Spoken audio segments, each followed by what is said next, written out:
to throw home. He is down out. the line and left, hit well, and that ball's gone.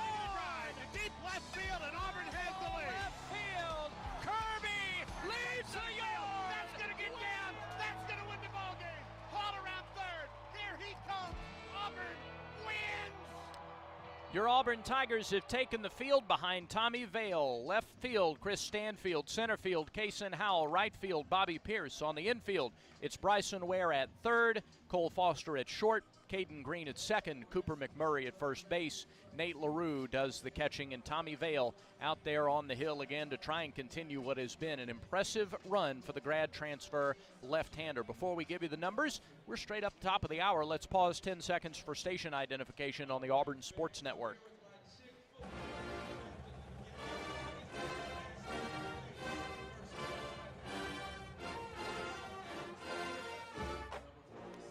Tail of the tape on Tommy Vale, 5'11", 190, originally from Seattle. This season, he's 4-1 in 10 starts, 12 total outings, an earned run average of 3.80, 47 and a third innings pitched, 28 hits, 21 runs, 20 of them earned, 34 walks, 58 strikeouts. Teams are hitting 174 against Tommy Vale. Auburn is 8-2 in games Vale has started this season. He'll face Dugas, Morgan, and Cruz for LSU. Auburn at 9-13 in the league. LSU at 16-5. That's the best record in the SEC. Auburn trying to even up the series here tonight. And to get us started, we'll kick it over to the voice of the Tigers, my partner and friend, Andy Burcham. Brad, thank you. First pitch weather forecast presented by our friends at Premium Beverage, who remind you that Modelo is brewed for full-time fans. Drink responsibly. Modelo Especial beer, imported by Crown Imports, Chicago, Illinois. 74 degrees at game time. Wind out of the east at 4 miles per hour. Partly cloudy skies overhead as Tommy Vale, who always works off the stretch, pitches, and Dugas sends one up the chute in foul ground behind the plate. LaRue gives chase, but it hits on top of the grandstand and rolls out of play. And this game's already off to a better start than last night on the first pitch. That's exactly right. Dugas was hit by the first pitch of the ball game last night, so a little further out in front. Gavin went 1 for 4 last night. He scored a run in the first on the 2-run bomb by Trey Morgan, who is in the on-deck circle. The 0-1 misses upstairs from Tommy Vale. A ball and a strike from the Auburn lefty. 3.80 earned run average on the season. He is 4-1 for the Tigers. In the last 3 weeks. 1-1, strike call on the inside corner. Last 3 weeks, he's 2-0, and that earned run average just 1.08. John Brammer behind the plate, Brandon Bennett at first, David Susi at second, and Hank Himinen at third. 1-2 to Dugas, the pitch. Curveball in there for strike 3. And that's the way this ball game gets underway. Tommy Vale confident, knew it, was walking off the mound before John Brammer rang up Gavin Dugas, and a really good start for the Tigers. One down in the top of the first, and here's Trey Morgan. He was the offensive hero for either team last night. Went 3 for 5, scored a run. He drove in all 3 runs in the game. Starting in left field for the second straight night, came in to play first base in the final few innings last night. Pitch to him. Fouled back.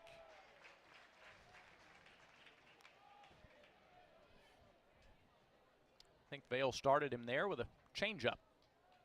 He was looking fastball on a 1-0 pitch last night that he rocketed out to right. Shift is on for Morgan. Ware way off the line at third, the 0-1. Swing and a miss, fastball. He just blistered it by him at 89. It was the location, and that is always the key for Vale. He came to the inside corner, and Morgan couldn't pull the hands in enough to square it up. Foul tipped it into the mitt. 0-2 to Morgan. Vale sets and pitches. Fouled back on a high fastball. Auburn in the vintage home uniforms tonight. The cream tops and bottoms with the blue across the front. The script Auburn and the orange numbers. Blue ball caps with the orange AU across the front. LSU and the road grays the purple hose tonight and purple ball caps. 0-2 pitch. Fouled back again by Morgan. Tell you, he's not trying to get Morgan to chase here. He's thrown him 3 straight fastballs. He's going right after him. He struck out Dugas to start the game.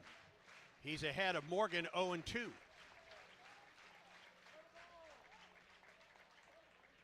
Boy, the eagle flight it was scintillating. Yeah. From the top of the batting eye in center. And it revved up an already big, big crowd here at the ballpark. 0-2 pitch to Morgan. Strike three called on the outside corner. 2 strikeouts looking here in the first inning for Vail. The K-Counter presented by Kia of Auburn, where you're always number one. That's moxie. Morgan second-guessed himself there. He said, this guy's thrown me 3 straight fastballs. He's not going to throw another one here. Eventually he's going to try to make me chase. I'm not going after it, that pitch that starts on the outside corner. Well, it stayed there. It was another fastball. Strong pitch by Vail. Here's Dylan Cruz, the center fielder, 1 for 4 last night, and that's an off night for a guy that's batting .480. The pitch. Popped it up. Middle of the infield. Who wants this one? McMurray down the line. On top of the line. 3 up, 3 down for LSU. In the first, Auburn comes to the plate. And this is the Auburn Sports Network from Playfly. In 1925, Modelo began brewing beer for those who believe in better. A model beer, steeped in the tradition of tireless effort. A rich Pilsner-style lager for those who wear their heart and heritage in their rolled-up sleeve. Since our first batch to every bottle raised today, we've proved that it doesn't matter where you come from. It matters what you're made of. Modelo Especial, brewed for those with a fighting spirit. Drink responsibly. Beer imported by Crown Imports, Chicago, Illinois. Southern homes are particularly vulnerable to termites. In this climate, you need guaranteed protection. You need Cook's Pest Control and Centricon. Termites attack the Centricon stations, exposing themselves to an agent that eliminates their entire colony. Upgrade from old-fashioned liquid service to the proven protection of Centricon and Cook's Pest Control. Call Cook's today for a free evaluation. Looky, looky, looky, here comes Cookie, Cook's Pest Control.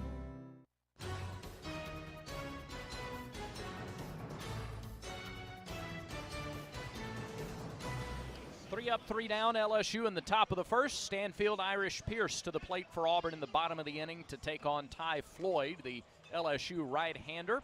And the defense behind him, Trey Morgan in center, Trey Morgan in left, Dylan Cruz in center, Braden Jobert in right.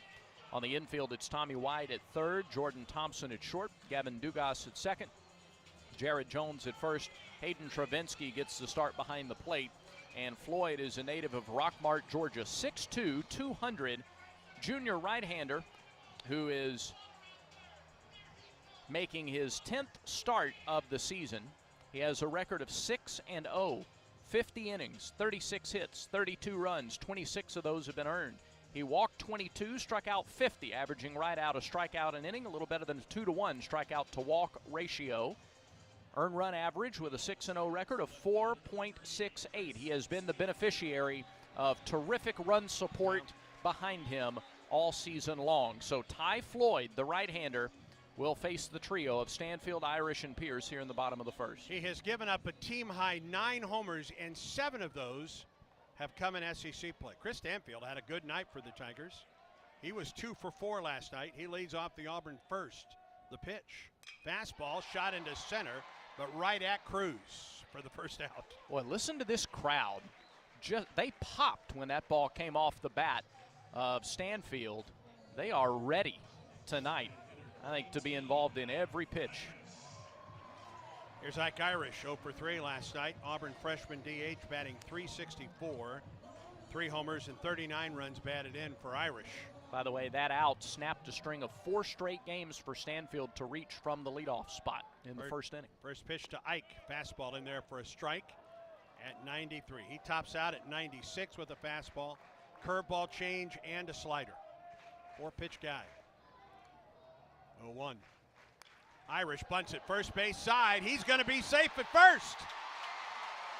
First baseman Jones was the man who had the cleanest path to the ball, and nobody could get there behind him or in front of him to cover in time. So Ike Irish, a perfectly executed drag bunt up the first base side. Nobody covered the bag. Auburn's got a runner. When the second baseman against a pull hitter is playing back that far and you get it past the pitcher, all you've got to do is beat the pitcher to first base if the first baseman fields the ball, and that's what happened. Yeah, forcing Jones to field the ball was the win there for Irish. Here's Bobby Pierce, Auburn right fielder, batting .362, 5 homers, 22 runs batted in. Irish with his lead at first. Here comes the pitch. Pierce swings a ball that gets away from the catcher, and Irish scoots into second. It was the curveball, and Bobby came up empty, but so did Hayden Travinsky as it bounced off his glove to the screen. And now Irish in scoring position. And if that's a pass ball, it is a pass ball. That's Travinsky's second this season. 0-1 to Bobby Pierce, 0 for 4 in last night's game. Stretch.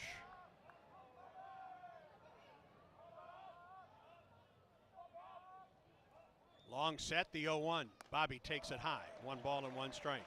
Travinsky behind the plate is starting for just the 5th time this season. He's thrown out 3 of 6 attempted base stealers and now has 2 pass balls on the year. Irish with his lead at second. 1 ball and 1 strike to Pierce. The pitch. Bobby takes the strike.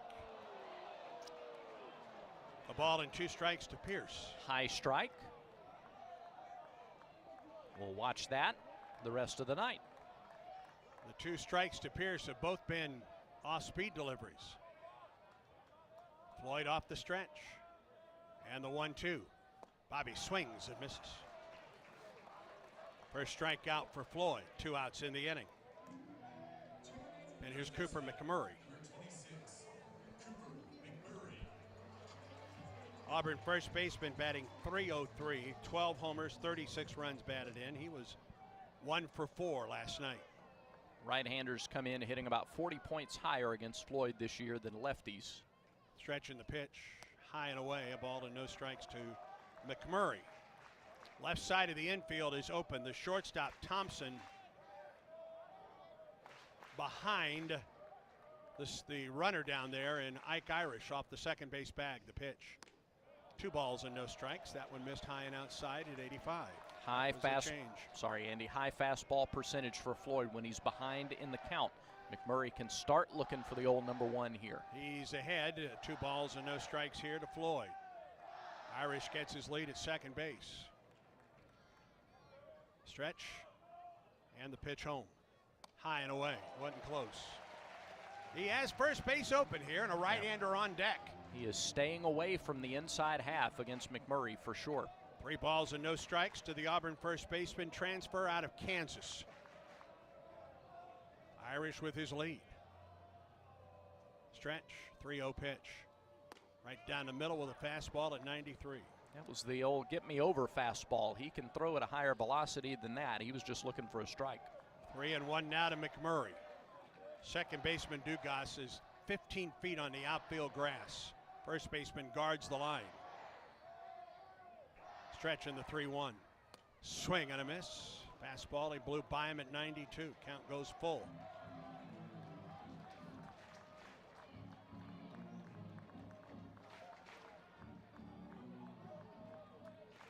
Full count now to McMurray. 2 down in the inning.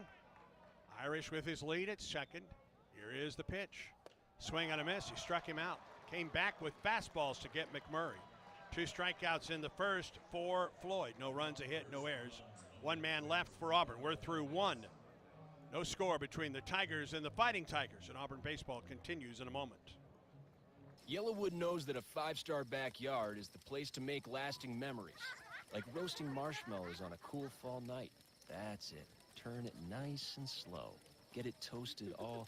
Oh, no, it's on fire. Oh, you want it on fire. Okay, that's a choice, I guess. Crunchy. For 5-star backyards and the most memorable experiences, Yellowwood brand pressure-treated pine. If it doesn't have that yellow tag, you don't want it. In 1925, Modelo began brewing beer for those who believe in better. A model beer, steeped in the tradition of tireless effort. A rich Pilsner-style lager for those who wear their heart and heritage on their rolled-up sleeve. Since our first batch to every bottle raised today, we've proved that it doesn't matter where you come from. It matters what you're made of. Modelo Especial, brewed for those with a fighting spirit. Drink responsibly. Beer imported by Crown Imports, Chicago, Illinois. Exclusive play-by-play coverage of Auburn baseball is brought to you by Cook's Pest Control and the Centricon system. You don't have to live with termites. 4, 5, and 6 hitters for LSU in the top of the second is Tommy White, Jordan Thompson, and Braden Jobert to face Tommy Vale, who threw 9 pitches in the first, striking out 2. Tonight's second inning is presented by Auburn Bank, champions of you. Auburn got a runner on in the bottom of the first, but Floyd came back to strike out both Pierce and McMurray to get out of the inning. We'll update the Yellowwood scoreboard. Auburn's next 2 opponents finished their series in Columbia today. Ole Miss salvaged game 3, 20-14. Oh. Georgia beat Tennessee 3-1. They had to pull their starter 2 pitches into the game, did the Bulldogs. But they beat the Volunteers. Alabama completed a series win over Vanderbilt, winning today 2-1. Texas A&M annihilated Florida 15-2. In College Station. Kentucky doubled up South Carolina 14-7. Wildcats win the series in Lexington. Here's Tommy White to lead it off, third baseman for the Fighting Tigers as Tommy Vale goes to work in the second. The pitch. White swings and comes up empty. He was 0 for 3 last night. He's batting .363. He leads LSU with 16 homers, and he leads the SEC with 73 runs batted in. 0-1 pitch. Ooh, just missed the inside corner. A ball and a strike to White, transferred from North Carolina State. Quickly, one other score. Arkansas is pounding Mississippi State 14-2 in Starkville. They're in the 7th. 1-1 to White. The pitch fouled back to the screen. Ball and 2 strikes to the right-handed hitting Tommy White from St. Pete Beach. I knew I was going to mess this up. St. Pete Beach, Florida. Played at IMG Academy and transferred to LSU from North Carolina State. Vale ahead, a ball and 2 strikes. Tommy comes set. Long set. And the 1-2 pitch. Got him swinging with an elevated fastball. Third strikeout for Tommy Vale. The K-Canner presented by Kia of Auburn. Where? You're always number 1. This LSU team likes to swing. They're obviously a very good hitting team. Perhaps the best offense in the SEC, averaging just under 10 runs a game. But against Vale, who can use the verticality of the strike zone, you can get to this team, make them chase high a little bit. Here's Jordan Thompson, LSU shortstop, 0 for 4 last night. Pitch. It drops low. On the season, Thompson batting .274 with 7 homers and 35 runs batted in. And he is the leading base stealer among the starters with 4 this season. And yet he doesn't have an attempt in SEC play. They don't run much at all in the league. 1-0. Drops, I guess, a little low. 2-0. That's the first 2-ball count for Vale so far in the game. He's on his 5th batter of the ball game. That was a good-looking pitch. Thompson out of Chula Vista, California. 2-0 pitch. Fastball high, 3-0.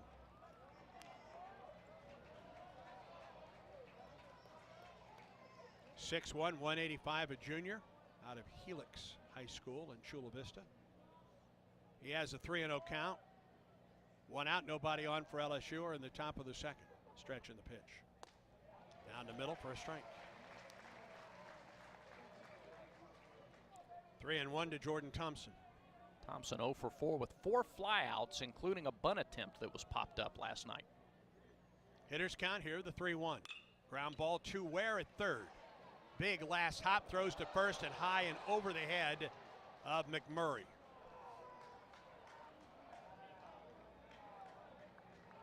It will be an error on Bryson Ware. Boy, you can't do that against this ball club.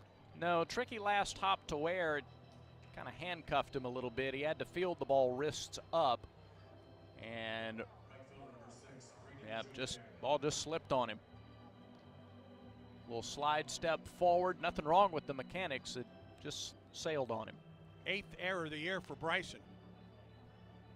And I don't know if it's a later game and maybe there's a little bit of moisture on the infield, but that one got away from him. No chance for McMurray at first.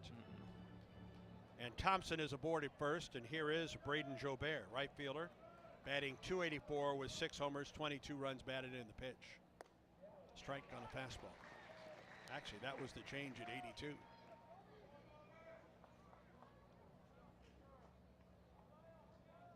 Left-handed hitting, Braden Jobert at the plate. Here's the 0-1. Ground ball to the right side. Green's only play is to first. He flips there for the out, 2 down.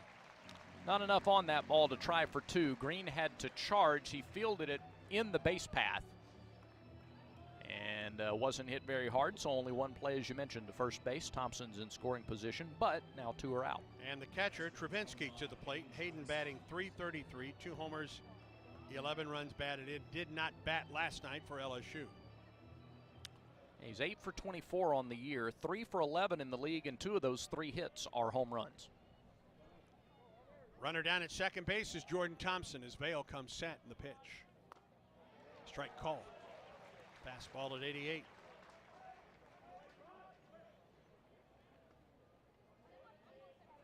Travinski has been good with 2 outs this season. He's batting .500. Thompson gets his lead at second. Here's the 0-1. Strike call. Woo.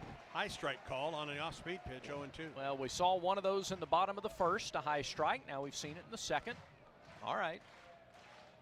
No balls and 2 strikes to Travinski.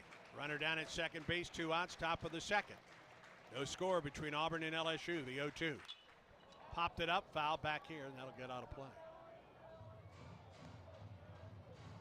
LSU, doesn't matter who they are in the lineup, do not get cheated with their swings. No, they don't. And they force the pitcher to hit their spot every time. If you leave anything out over the plate with 2 strikes, they're going to make you pay for it. No balls and 2 strikes. The count remains to Travinski. Vale comes set. Checks the runner at second base. The 0-2 pitch. Line drive base into right center field, and LSU has the lead. That'll be an unearned run charged to Vale. LSU on top 1-0. Good piece of hitting. Just the 25th at-bat of the year for Travinski and his 12th RBI. 2-strike swing. He went the other way with it. Pitch was middle away and about belt high. Came on an 0-2 pitch. And LSU has the lead, the first lead of the night.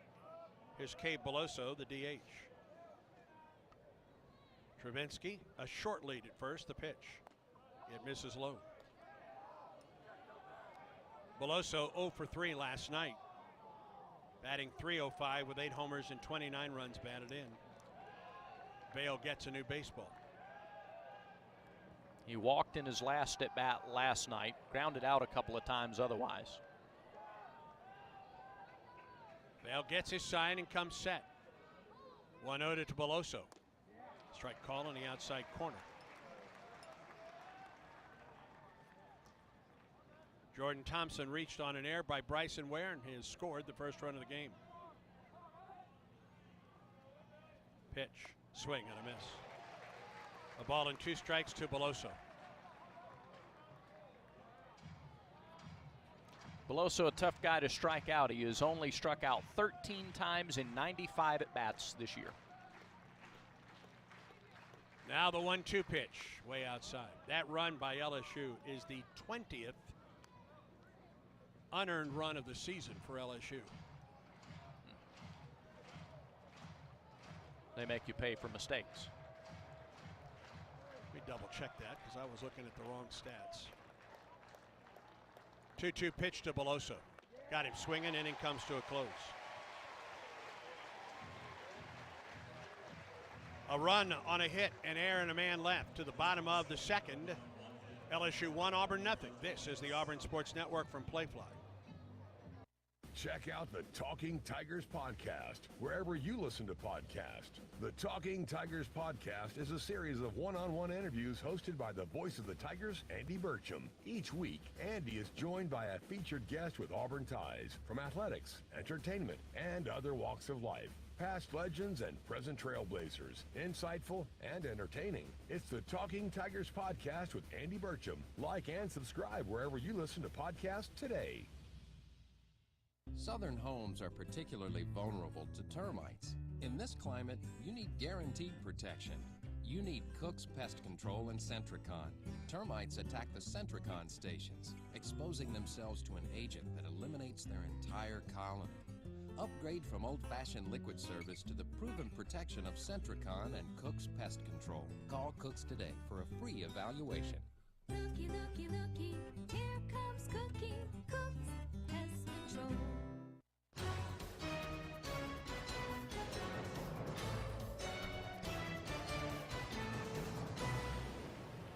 Auburn gives up an unearned run in the top of the second. That is the 59th unearned run scored by LSU this season. And the Fighting Tigers lead Auburn 1-0. And here's Bryson Ware to lead off the second. 2 for 4 last night. He'll be followed by Cole Foster and Kaysen Howell.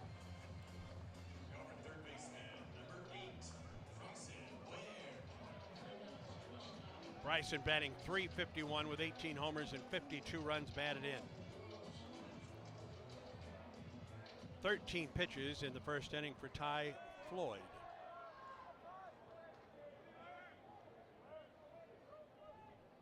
Line in the pitch. Ware shows bunt, takes the curveball off the outside corner for ball 1.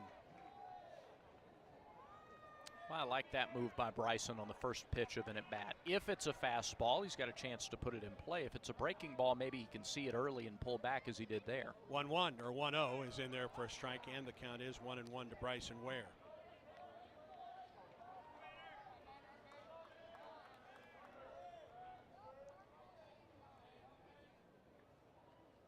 One pitch, fouled back, and he had a good cut. Had a 92 fastball from the right-hander Ty Floyd. Bryson hitting .311 in SEC play. Half of his 18 home runs have come in the league.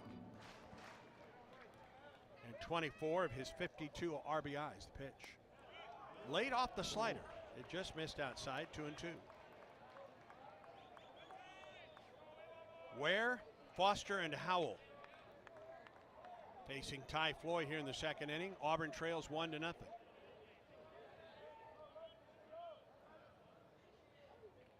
Now the 2-2. Swing and a miss. He struck him out with a fastball. Yep, got some elevation on it. 3 straight strikeouts now for Ty Floyd. That's 21 this weekend for Auburn. Floyd, 2 weeks ago at Ole Miss, had his best start of the year. 8 1/3 innings, 3 runs, 5 hits, and a season-high 8 strikeouts. He threw a season-high 111 pitches 2 weeks ago. First pitch to Foster. Inside corner, it's a strike. Cole was 0 for 4 last night. And whether he was stretched out a little far and it affected him the next week or it was something else, Alabama got to him for 6 runs on 6 hits in just 2 2/3 last week. 0-1 to Cole. Strike call at the knees. 0-2. He appears to be in a bit of a groove since the Ike Irish bunt single. 0-2 to Cole Foster. The pitch on the way.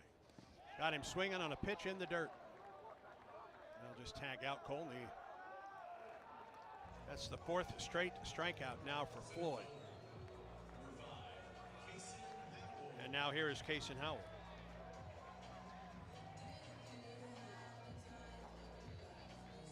Sure like to see Auburn respond to that unearned run in the top of the inning by LSU, but Ty Floyd's had too much to say about it here in the bottom of the second with strikeouts to Ware and Foster.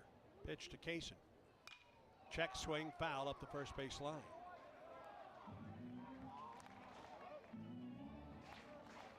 Howell went 2 for 4 last night. They play Howell the opposite way in the outfield. 0-1 pitch. Strike two. He's gone to the outside corner and now to the inside corner and is ahead of Howell. No balls and 2 strikes to Kaysen. Right-hander Floyd rocks and fires.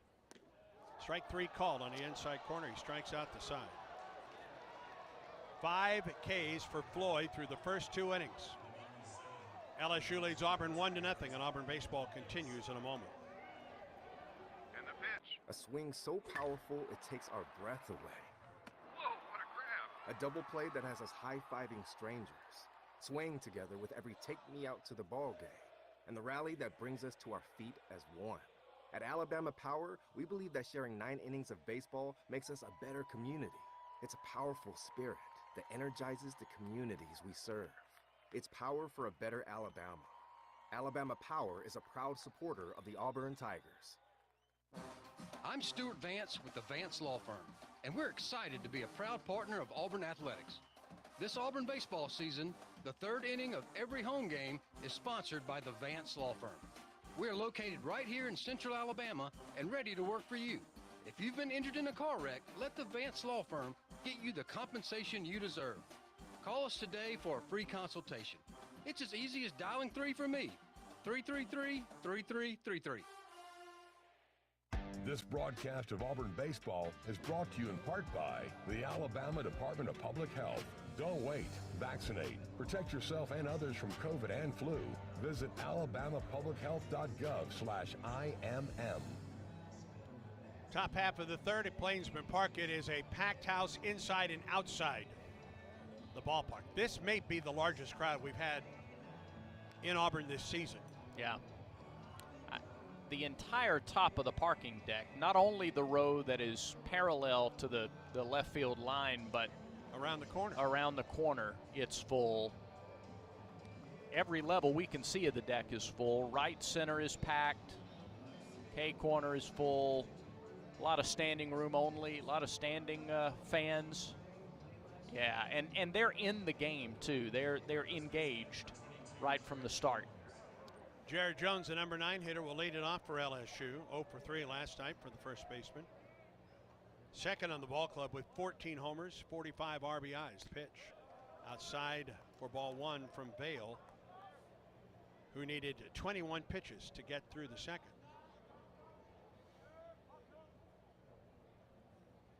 Stretch in the 1-0. Strike call on the outside edge. 1 ball and 1 strike. Jones then the top of the order, Dugas and Morgan to face Tommy Vale. LSU leads 1-0. Pitch fouled off the side of the Auburn dugout. How about Butch Thompson's reflexes there? He was quick like a cat. A ball and 2 strikes to count.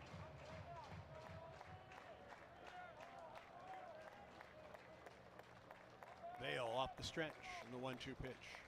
Line drive, base hit down the left field line. That will get into the corner. Jones around first base on his way to second. The throw, he's safe. He just beat the tag for his 11th double of the year.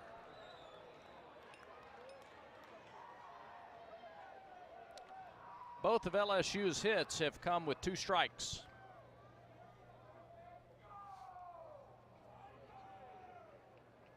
A leadoff double for LSU. Yeah, the run scoring single by Travinsky came on an 0-2 pitch in the second. And that double by Jones down the left field line on a 1-2 pitch here in the 3rd. Nice throw by Stanfield to make that a close play at second base. That was just a rope over Ware's head down into the corner. And here's Gavin Dugas. 1-0 LSU, trying to add to that lead here in the 3rd.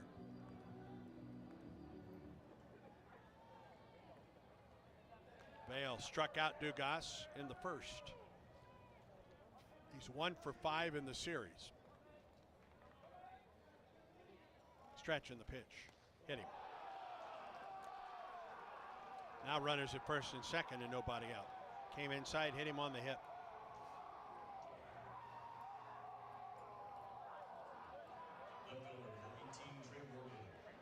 And that will bring Darren Schoenrock out of the Auburn dugout. Auburn's bullpen right now is empty.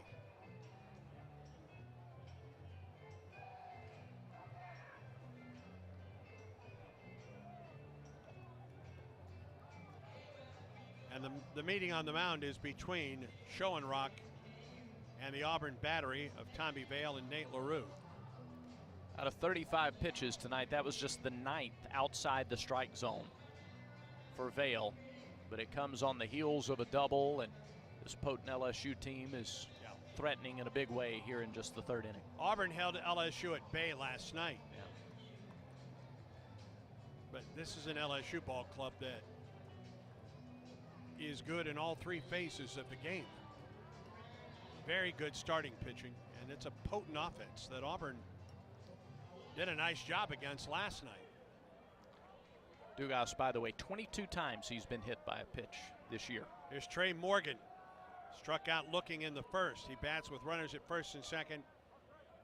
And nobody out in the 3rd. The pitch from Vale. Missed upstairs for ball 1.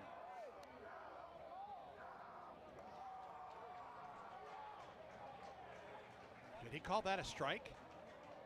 I didn't think so. It was a foul tip. A foul They tip. say it was off the bat. It was foul tipped into LaRue's mitt. And Jay Johnson doesn't like that. He comes to get clarification.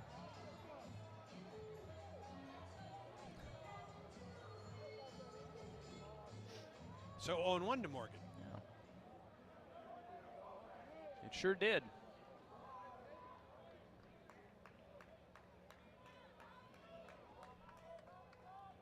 Morgan digs in. The 0-1 from Vale. Bounced up there and blocked by LaRue, 1-1.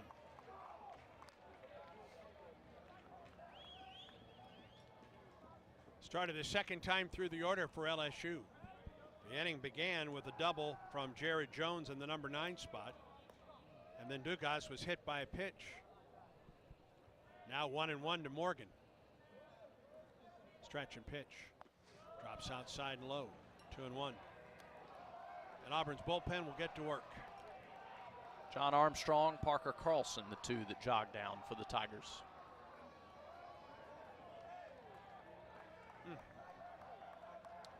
Two balls and a strike to Morgan. Vale comes set. And the pitch. Morgan, base hit into right field. Runner at 3rd will stay there. Jones, strong throw in from Pierce. And the bases are loaded with nobody out, and the big boys coming up for LSU. Well, that time it wasn't with 2 strikes. Vale fell behind 2-1 to Morgan. And he was looking for the fastball. Didn't miss it. Pulled it into right. 4th hit of the weekend for Morgan. And now here's Dylan Cruz, the best hitter in the Southeastern Conference. He is 1 for 5 this weekend. He bats with the bases loaded and nobody out. Vale comes set. Here comes the pitch.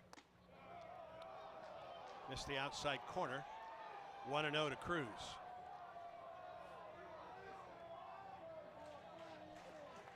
Jones at 3rd, Dugas at 2nd, and Morgan at 1st. 1-0. Popped up right side. That will get out of play. Up the 3rd road from the top. Down the right side, a ball and a strike to Cruz. Infield stays back. They would trade a run for a double play here, and LSU has grounded into 27 double plays this season. Cruz has hit into 4. That's the 2nd most on the team.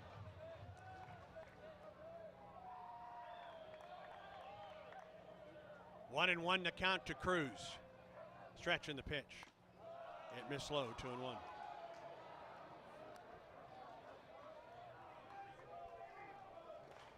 Bases loaded, nobody out for LSU in the top of the 3rd. Fighting Tigers lead Auburn 1-0.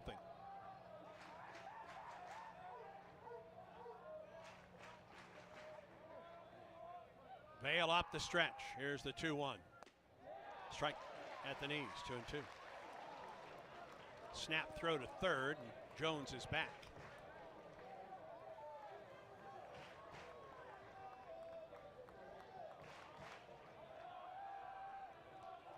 Two balls and 2 strikes to Dylan Cruz. Vale comes set with the bases loaded here in the third. The pitch. Spun a curveball for strike 3. 5th K of the night for Vale. K counter presented by Kia of Auburn, where you're always number 1. 23rd strikeout for Cruz in his 154th at bat. It does not happen often, and what a time for Vale to break out that curve. He's landed it for a couple of called strikes, called third strikes tonight. And here is Tommy White, a strikeout victim in the second. He has hit into 6 double plays this year. Vale comes set. The pitch. White fouled it back. Fastball at 88 from Tommy Vale.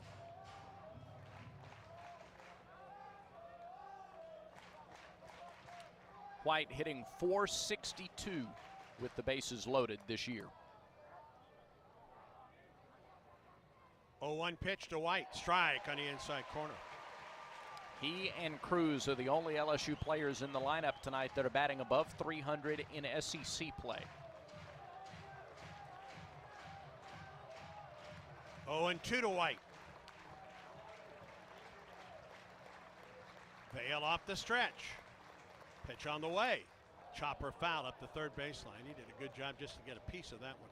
He did. He swung at a pitch that would have been a ball well outside the strike zone, but once he committed to the swing, he got a piece.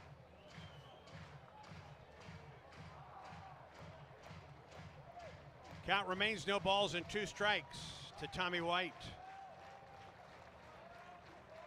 Bases loaded, 1 out for LSU. Pitch up and away. It gets away from LaRue. Bounces out of his glove, but not far enough for the runners to advance. 1 ball and 2 strikes to White. He's worked away a couple of pitches in a row there to White. Wonder if he's trying to set him up for that inside fastball right in on the hands.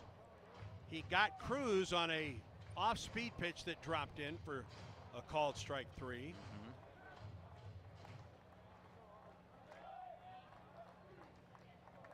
Tommy comes set. 1-2 pitch. Line drive, base hit to left. Another 2-out base hit for LSU. 1 run is home. And everybody else station to station. 2-0 LSU. SEC best 74th RBI this year for Tommy White. Well, you got to give LSU some marks for 2-out or 2-strike hitting. Yep.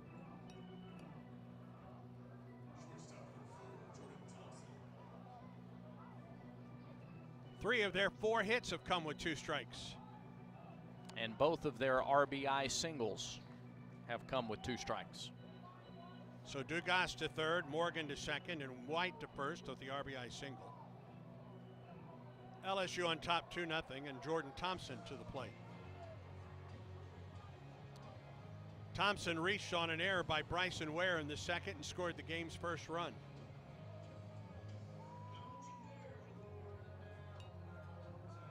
Parker Carlson warms up in the Auburn pen.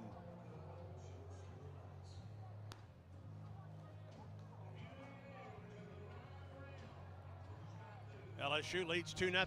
Bases loaded, 1 out for the Fighting Tigers.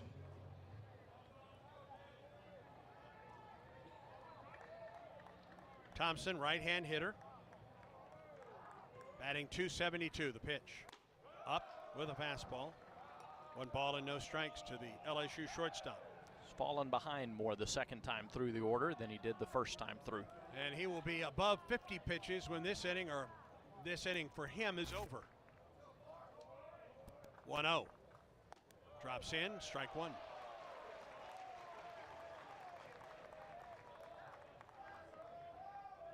Ball and a strike to Jordan Thompson. Dugas at third, Morgan at second, and Cruz at first. LSU with runs in the second and the third. Pitch on the way. High, and he went after a high fastball and fouled it back. He was looking to make it a 6-run game in a hurry. 1-2. Now this is when LSU's done a lot of his damage with 2 strikes.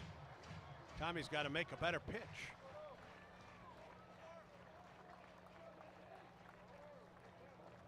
He gets his sign and comes set. 1-2 pitch. Got him swinging with a fastball. Elevated at 90, 2 outs in the inning. Up and outer half of the plate. He did make a better pitch that time, and Thompson was not able to catch up to it. 6th strikeout for Tommy Vale. And here is Braden Jobert. Last night was only the 3rd time this year LSU has been held to 3 or fewer runs in a game. 3 is the fewest they've scored in a game this year. It's happened 3 times. And the 2 other times they followed it with a 12-run performance. Here's the pitch to Jobert. Low and blocked by LaRue.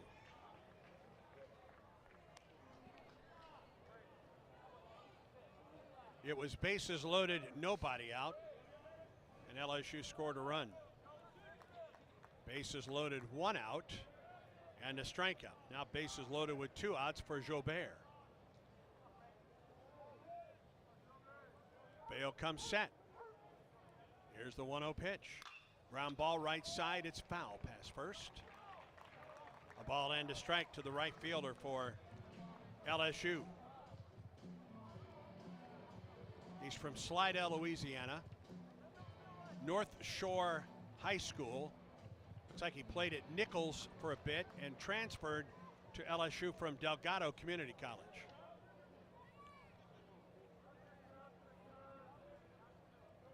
A ball and a strike to Jobert. Here comes the pitch. Drops in for strike 2. Beautiful curveball. This would almost be a win for Vale and Auburn to get out of this inning with just 1 run scored. I agree. 1-2 the count to Jobert. Bases loaded, 2 outs in the 3rd.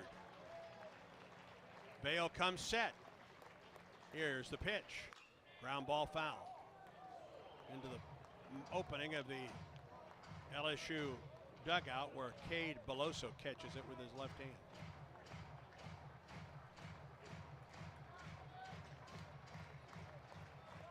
Vale at 57 pitches. 26 in this inning. Yeah. Tommy comes set. Here's the 1-2 pitch.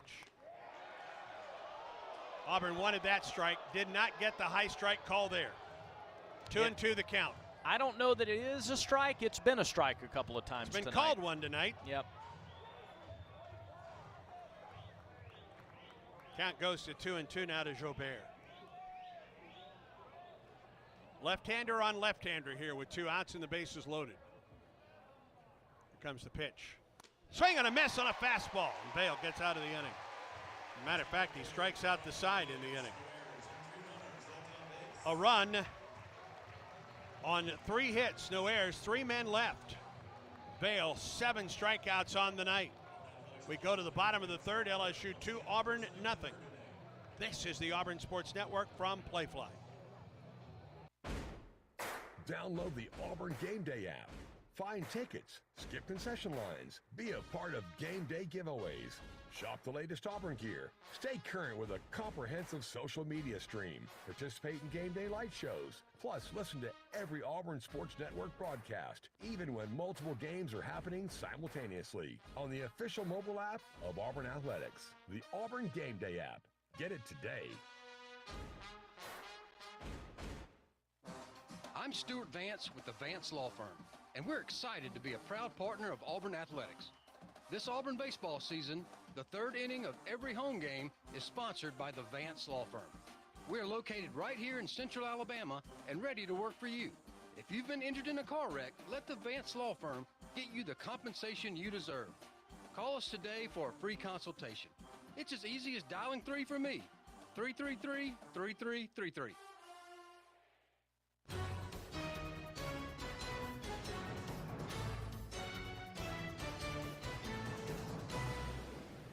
Ty Floyd has been dominating in the first 2 innings of work. He struck out 5, including 5 in a row, giving up a bunt single, and has been staked to a 2-0 lead.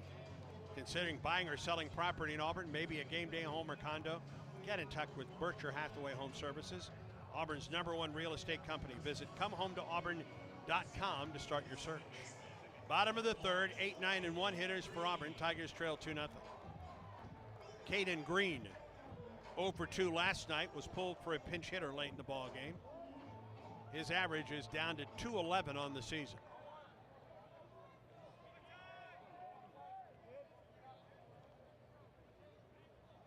Ty Floyd to work the pitch. Green takes a strike down the middle at 91. Auburn's lone base runner, a bunt single by Ike Irish in the first. Right now, Floyd has struck out 5 in a row, the 0-1. Strike 2 on the curveball. And he is mixing the hard stuff with the off-speed stuff, and he's throwing strikes and everything.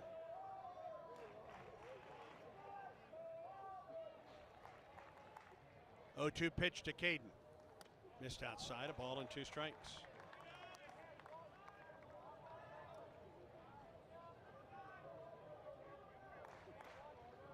White off the line at third.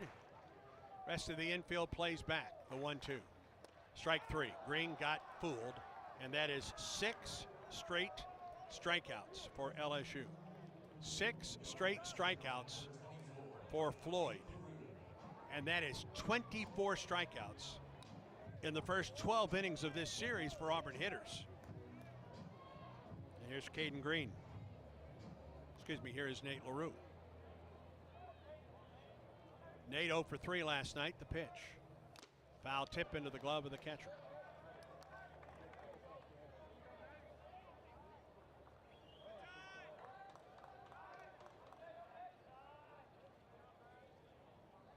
One on, nobody out, or 1 out, nobody on for Auburn. That one missed outside and to low. A ball and a strike to LaRue, 0 for 3 last night.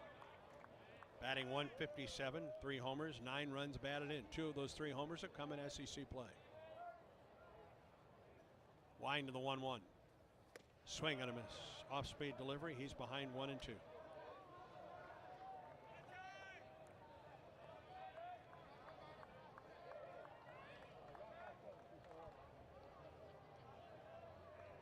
One-two pitch to LaRue. Strike 3 call.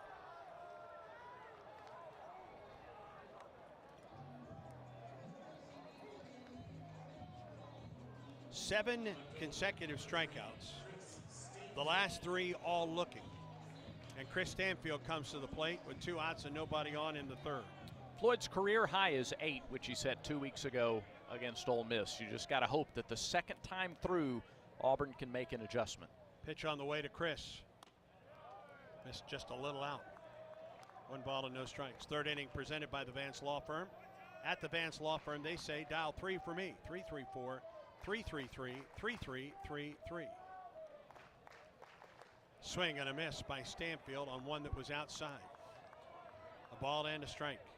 Got fooled by the slider there. It start most of the way to the plate, was over the plate, and then broke off. A ball and a strike for Stanfield. The wind in the pitch. Fastball, strike call on the outside corner.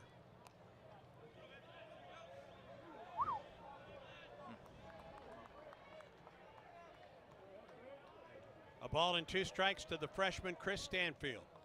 Wind in the pitch. Just missed the outside corner.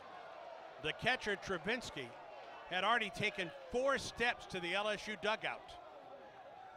2-2 now to Stanfield. And he wisely apologized to John Brammer. I don't think he was trying to show him up. No. I think he really thought that was strike 3. 2-2. Fouled back by Stanfield. Good to see Auburn make some kind of contact. Yeah, the 2-strike approach has been the difference thus far in the ball game. LSU has 2 RBI singles with 2 strikes, and Floyd has had the Auburn hitters off balance with 2 strikes. Again, a 2-2 pitch from Floyd to Stanfield. Here it is. Fouled back. He left that one up a little bit. Stanfield fouled it back. 2-2. Yeah, the velocity even on the fastball is down just a little bit from Floyd compared to the first inning. He's not thrown that many pitches. He's only at 38 pitches to this point. Outfield play Stanfield to hit the opposite way. There's a huge gap in left center, the 2-2. And he swings and lifts it out of play off the right side. And at least extending this at bat. Yeah. Yeah, trying to throw Floyd out of that rocking chair rhythm that he's been in. He tried to jam a fastball in on him that time. Stanfield fought it off. Jobert is playing shallow in right. Now the 2-2. Upstairs, ball 3. Just the second 3-ball count in the first 2 2/3 innings by Floyd.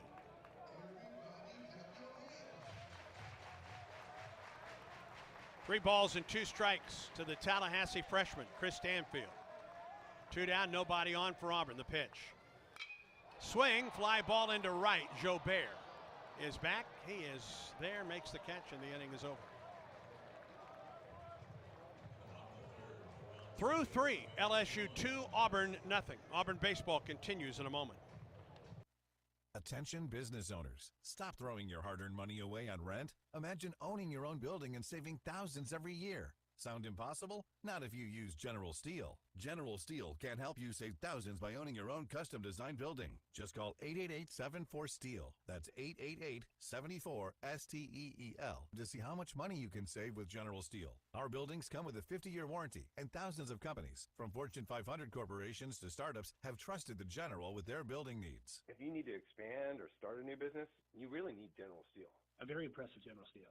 Everyone's been extremely helpful. I'd recommend General Steel to anyone looking to build a steel building. Stop wasting money on rent. Call 888-74-STEEL. That's 888-74-STEEL to find out about all our popular quick construction kits, including a 40 by 60 foot building or a 50 by 100 clear span building. Just call 888-747-8335 now. That's 888-74-STEEL. Back to the ballpark for more Auburn baseball.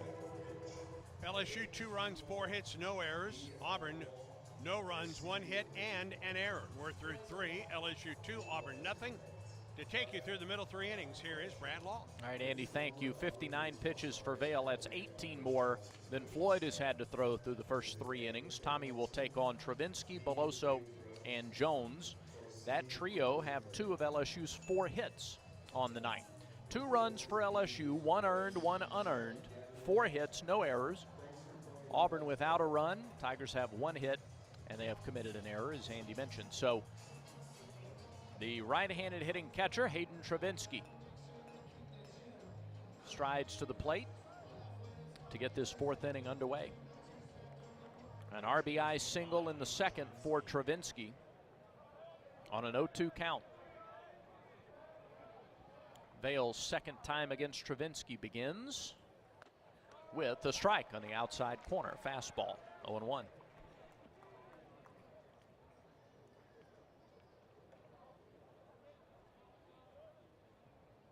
Seven strikeouts for Tommy Vail so far tonight. The 0-1. Off speed and outside. 1 ball, 1 strike. Travinsky, a strong arm. Junior from Shreveport. Outfield is straight away. Vail off the left side of the rubber, always. LaRue sets up the 1-1 pitch. Looped foul back and out of play. 1-2 the count. Thank you for listening tonight. However, wherever you're listening, you're staying up late with us. This 8 o'clock Central Time start. Would love to know where and how you're listening. You want to shoot us a tweet tonight at AU Sports Network. 1-2 pitch. Off speed, low, blocked by LaRue. The count goes to 2-2 on Travinsky.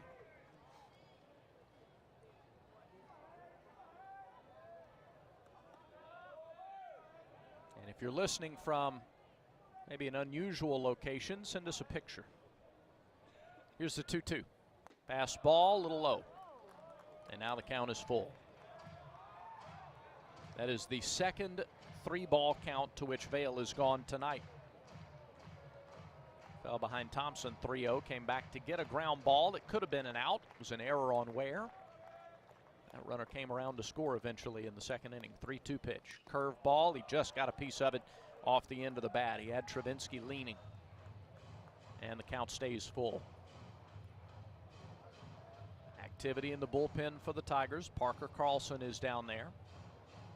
John Armstrong is in the bullpen as well, but it's Parker who's throwing. Special day across the Auburn campus. Multiple commencement ceremonies. Rowdy Gaines delivered the commencement address a little earlier. Another payoff pitch to Travinsky. Swing and a miss. He got it. Fastball up and away. That's the sweet spot. And that is the 8th strikeout for Tommy Vail tonight. 1 away in the 4th. Auburn women's tennis upsets Miami in Coral Gables. Wins 4-3. Auburn now advances to the Super Sectional and will play at North Carolina State. Men's tennis season came to a close against Cornell in the NCAA tournament today. Second straight year women's tennis advances to the final 16 in America. Cade Beloso takes a first pitch strike, 0-1. Softball lost a heartbreaker today, 5-4 in 9 innings. So that series even at a piece against Mississippi State. They'll play starting tomorrow morning at 11.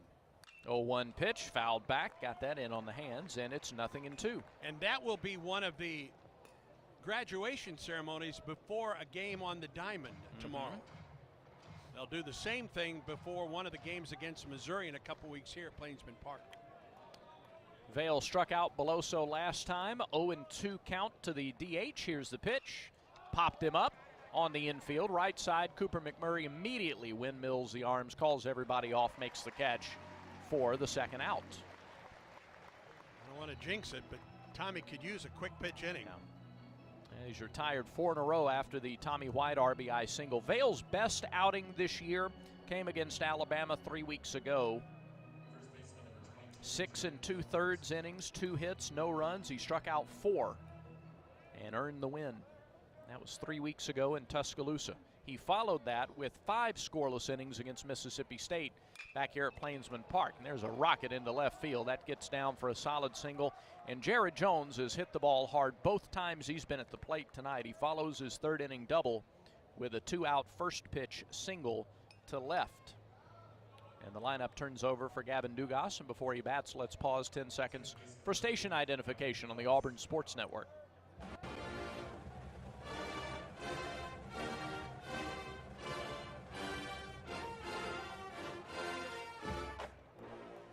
Dugas has struck out and he's been hit by a pitch.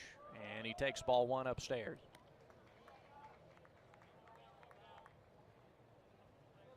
Dugas has been hit in both games of the series. He bats here with 2 outs and a runner at first. LSU on top 2-0. Down and in with the 1-0 delivery.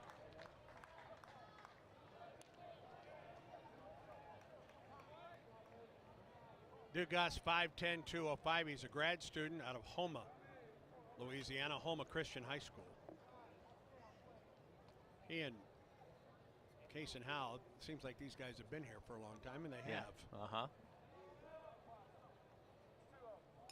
2 balls, no strikes, the count. The scoreboard says 1-1, and Butch Thompson asked for clarification on that and got it from John Brammer. 2 balls, no strikes to the LSU leadoff man. 2-0 pitch. Swing and a miss. Big time cut. Came up empty. Got to be careful. This guy's got 11 homers, 37 runs batted in. Pretty good numbers from your leadoff guy, isn't it? 5 of those have come in SEC play. The average is not that impressive in league play. He's hitting just 200 in the league coming into tonight. 2-1, too high, 3-1. It's 2 3-ball counts in the inning. He came back to strike out Travinsky on a 3-2 pitch. Now a hitter's count.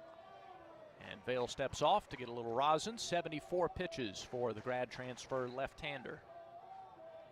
Vale back on top of the rubber. 5 on the pitch clock. The stretch. 3-1.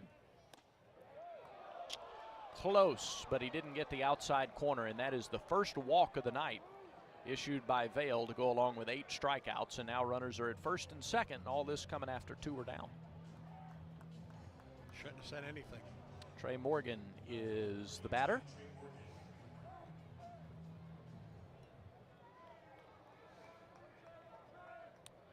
Morgan from New Orleans is 1 for 2 tonight, a single and a strikeout. Lynn Haven, Florida listening in tonight. Love it. Vale steps off the rubber. Well, and LSU calling for a balk from the dugout, and the head coach walks all the way out to home plate. Yeah, Jay Johnson is asking why. He's arguing his case. There was a balk called last night in the ballgame that led to a run being scored. I'll tell you this, Vale was getting awfully close to that pitch clock winding down.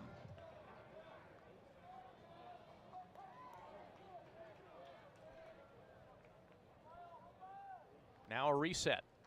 First pitch to Morgan. Runners lead from first and second. Here's the pitch. Curveball sails high and outside. 1 ball, no strikes. Now the pitches are getting up a little bit. Yep. from Vail, including the single with 2 outs from Jared Jones that got this rally started. Love for him to be able to close out the 4th here, but that is a really tall order against Trey Morgan. The pitch. Fastball, late swing and a miss. It's 1-1. Dr. Herb listening here in the ballpark on Live Sports Radio. He will not win the award for greatest distance. Sheila listening in Gulf Shores, Alabama. Thank you, Sheila. 1-1. Curveball hit on the ground, foul past first base. And Vail's in front, a ball and 2 strikes. Can't wait to get back down to the Gulf this summer. That's one we anticipate. We put it on the calendar and count down the days, man. 1 ball, 2 strikes, 2 outs. Crowd trying to get behind Tommy Vail. Auburn trails 2-0. 2 LSU Tigers on base. Guys in gray leading away from first and second. Vail from the stretch, his 1-2. High fly ball, right side. That'll get out of play. We'll do it again.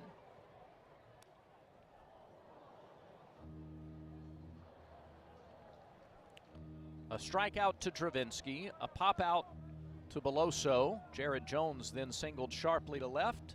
Dugas walked. Jones at second, Dugas at first. 2 runs on 5 hits for LSU. No runs on a hit for Auburn. Vail's 1-2 delivery, his 80th pitch of the night. On the way. Fouled off. Morgan just shortened his swing. Threw the bat out there, got a piece of it.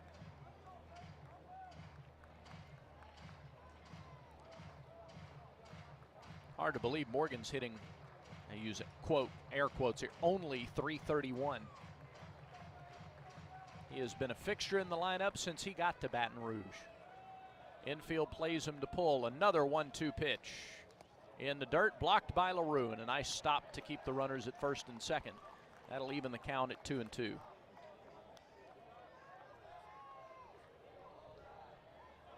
Vail is a fighter, and he continues to fight to try to get through this 4th inning.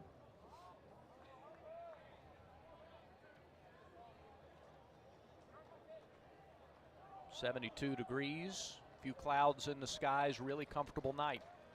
Fans hoping for a 3rd strike or just a 3rd out, the 2-2 pitch. He fought it off the hands and fouled it off. Trey Morgan with a heck of an at-bat here against Vail. Dylan Cruz would be next. There are still 2 outs here in the 4th.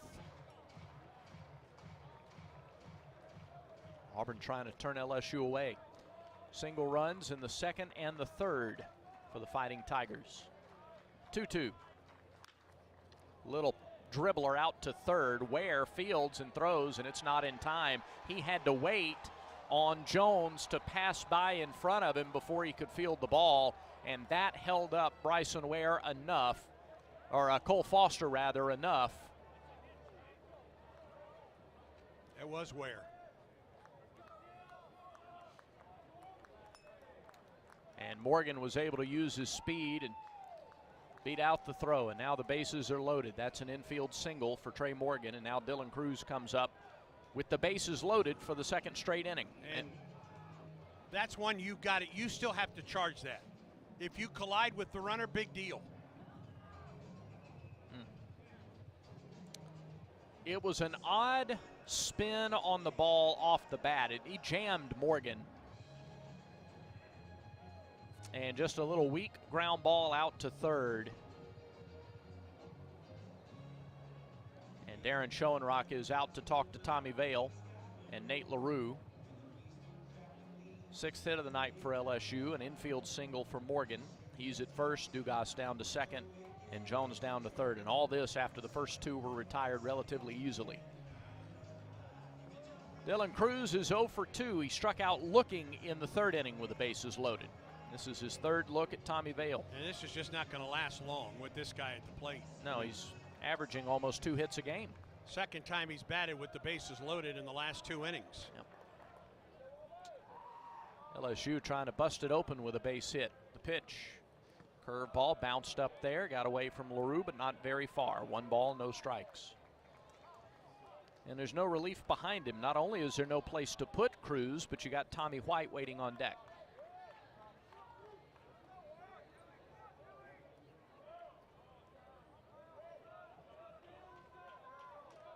Carlson is loose and ready if needed in the bullpen. 1-0 pitch. Little bit low. 2-0 the count.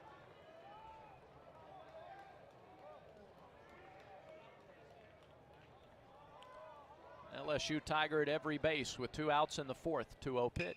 Ground ball to third. Ware gloves it, takes it to third for the force, and the inning is over. So Vail survives that 4th, gets the 3rd out after the bases were loaded. With 2 outs, LSU gets no runs. They do have 2 hits, a walk, no errors, and they leave the bases full. They have stranded now 7 in the first 4 innings of the ball game. LSU on top 2-0 as we go to the bottom of the 4th. This is the Auburn Sports Network from Playfly. AuburnTigers.com is the official website of Auburn Athletics. Read the latest feature stories on your favorite Tiger teams. Get critical game day info. Search videos and audio. Find how to get connected through social and digital media or by joining Tigers Unlimited. Shop the AU Photo Store or just find the next event on the athletic calendar. Plus, all athletics broadcasts are streamed free at AuburnTigers.com/watch. AuburnTigers.com, the official online home of Auburn Athletics. When you see the SEC student athlete, it's easy to picture the swing, the stance, the form. But look closer, and you'll see the heart, the brain, the clutch lab partner, the avid two-stepper, the pride of a hometown, and a little brother's hero. More than students, more than athletes. In the SEC, it just means more.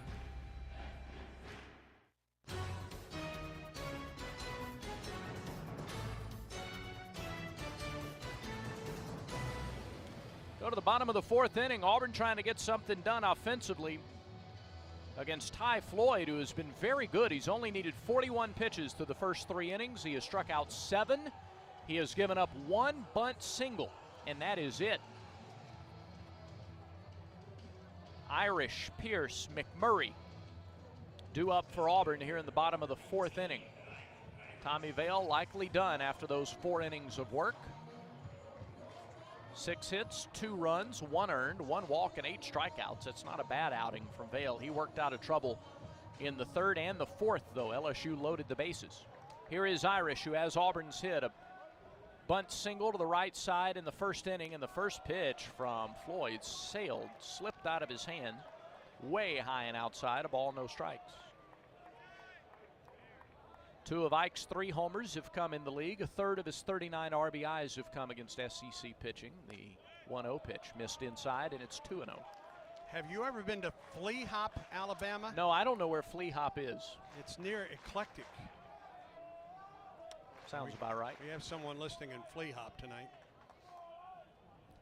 2-0. Foul tipped into the mid. It's 2-1.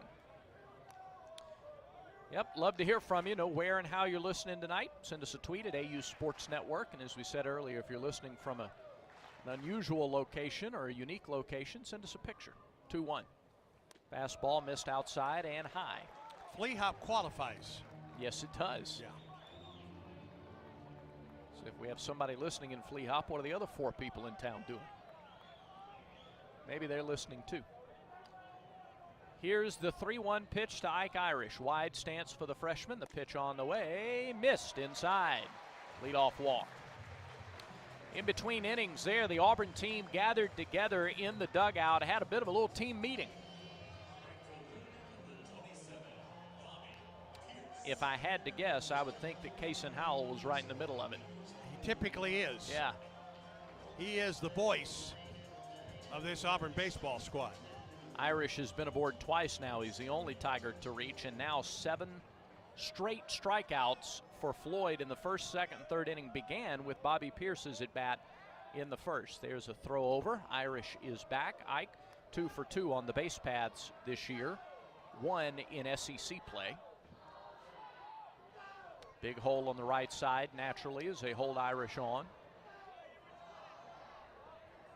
Floyd against Pierce, righty versus righty. The first pitch to Bobby. Misses outside, and it's 1-0.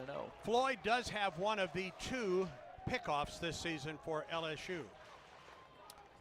And runners are 1 for 2 against him trying to steal. And it came in an SEC game. Against Trubinsky, teams are only 3 of 6 against this catcher. Yeah, he hasn't played much, but teams have tried to test him early on, and he's had success. 1-0 pitch to Pierce. Nope, turn and throw, close play. Whoa, man. Irish just got back. And they called a balk. They sure did. They're going to send Irish to second base. Home plate umpire called a balk. And they have thrown Jay Johnson out of the game. He's just run the LSU head coach from the ball game. And I'll be honest, I'm not sure why. I don't know why he threw him out. And I'm not sure, was it he or was it somebody else? It may be somebody else. I'm not sure it's the LSU head coach. Yeah, John Brammer's pointing into the dugout. And Brandon Bennett from first, Hank Heminen from third, rushed in immediately to try to de-escalate the situation. Somebody has been thrown out of the ball game, and a balk has been called on Floyd to move Irish down to second base. And I don't know if it's a coach or an assistant coach or a player, but somebody in that dugout has been tossed. I've never been good at reading lips, but you can tell some of what Jay Johnson is saying. And he's still not finished with the conversation. They're trying to sort out who it is that has been thrown out of the ballgame from the LSU dugout. Tell you what, I get another look at the balk, Brad. I can't tell what the balk is. Yeah.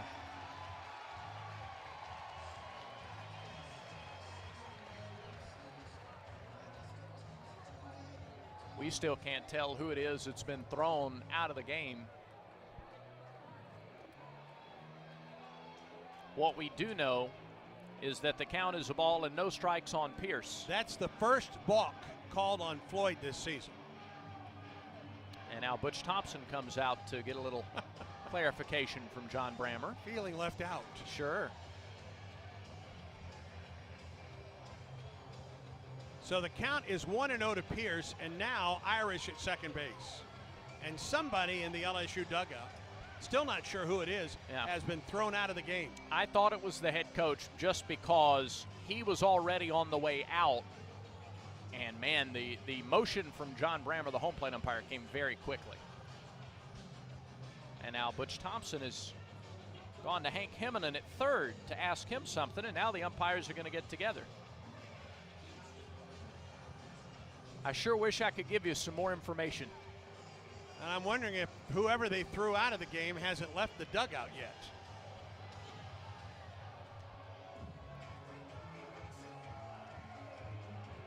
So again, the LSU head coach is out. This is a shorter conversation. I think Butch Thompson was trying to figure out who had been thrown out of the game too. Yeah.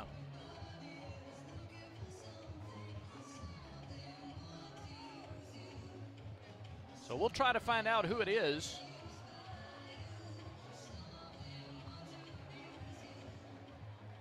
In the meantime, Auburn's got a man in scoring position and a 1-0 count to Bobby Pierce with nobody out. Pitch, swing and a miss. And a breaking ball off the plate. It's 1-1. Folks are watching and watching us and listening to us in Atlanta tonight, Brad. One of the LSU assistants. All right. May have been the guy. Here's the 1-1 pitch from Floyd. Swing and a miss, same breaking ball. Yeah. That has been the pitch against Auburn right-hand hitters tonight that they haven't come close to hitting yet. We believe it's third base coach Josh Jordan for LSU who has been tossed from the game. Okay. Now the 1-2 to Pierce. Here it is. The same pitch. This time Bobby just got a piece of it. Aubie just coronated Mike with the batting helmet on the coronation day. That's good. Yeah. Mike, who was over at softball today, is here at baseball tonight, leading the masses. Commencement day, coronation day. Yeah. How about comeback day? Here's the 1-2 to Pierce. Floyd ready. He fires. Fastball down and away. 2-2. Ike Irish at second, nobody out. Bottom of the fourth inning, Tigers trail 2-0 to LSU. One hit on the night for Auburn against the junior right-hander, 6'2", 200. Pierce leans back and readies the 2-2 swing and a bouncing ball, base hit right side. Here comes Irish. Gross gives him the stop sign. Good thing. Down to second goes Pierce. Heads up, base running, Bobby Pierce. Throw came home. Yep. Irish was held up at third. Bobby immediately broke for second base, and now two are in scoring position with nobody out after the backside single by Bobby Pierce on a 2-2 pitch. Braden Jobert has 6 assists this season, Brad. And the problem that he had there was he missed the cutoff man. Auburn wasn't coming. The pitch was up, and Pierce just slapped it into right. Jobert came up throwing. Irish had to put on the brakes at third, but Jobert missed the cutoff man, and Bobby Pierce went to second base without a throw. Terrific read by Pierce. And it was as soon as he saw the ball out of Jobert's hand, he saw that he was going to miss the cutoff man. And the key to that was he didn't try to pull the off-speed pitch. He just went the opposite way. It's a good thing, too. It was very high and outside. It was not a strike. And you said he slapped it. That's the perfect description. He just slapped it into right field. Now here's Cooper McMurray. Floyd just threw him 3 straight fastballs and struck him out after falling behind 3-0 earlier. Cooper's second look at Floyd. First pitch, strike on the inside corner with a fastball. It's 0-1. They can implement the full shift against McMurray with runners at second and third, but second baseman Dugas out on the right field grass.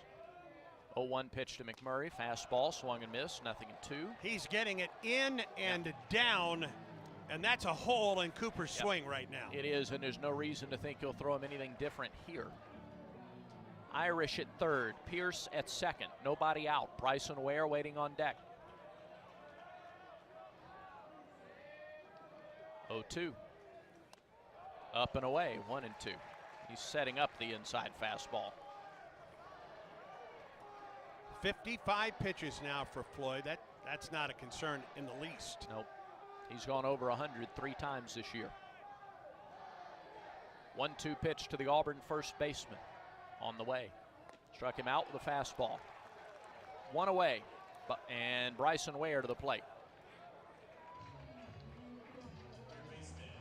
4 through 9 in the order. Now 0 for 8, and all 8 have been strikeouts. All right, it was not Josh Jordan who was thrown out. Jamie Tutko for LSU. He's the director of player development. First pitch to Bryson Ware. He spit on the slider outside, 1-0.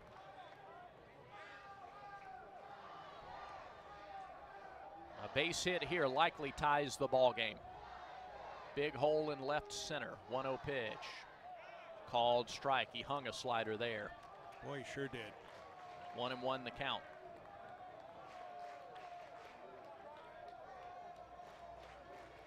Slider has been the strikeout pitch for Floyd tonight most often. Here's the 1-1 delivery to Ware. Swing and a miss at a slider. It's 1-2. And for whatever reason, Auburn's hitters are just, the right-handers are not able to lay off that pitch. They're not seeing it. Nope.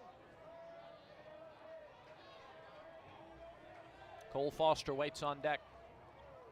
Floyd's 1-2 to Ware. 2 on the pitch clock. Here's the pitch. Slider, check swing. He held up. It was nowhere close, and the count's 2-2.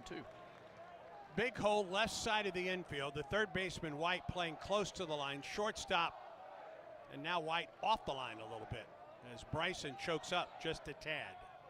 2-2. Fouled off the slider off the end of the bat. All right, that's what Pierce did earlier in this inning. Fell behind 2 strikes and fouled off a pitch, just got a piece of it, then got a pitch to his liking and slapped it into right field. And now the home plate umpire, John Brammer, I guess does he still see Tutko in the dugout? I don't know. Because he's pointing into the LSU dugout, and Jay Johnson, the head coach, is out trying to explain something.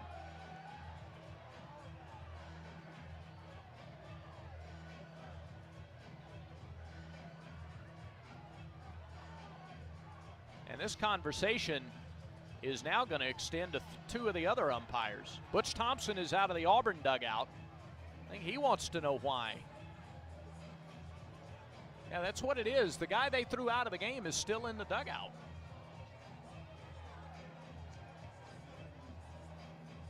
There is room behind the dugout for the individual to go. I mean, there's a place to go. And Butch Thompson right now is hot at the umpiring crew because they've halted this inning 2 or 3 times. Yeah, they've done it 2 times. Trying to deal with this issue.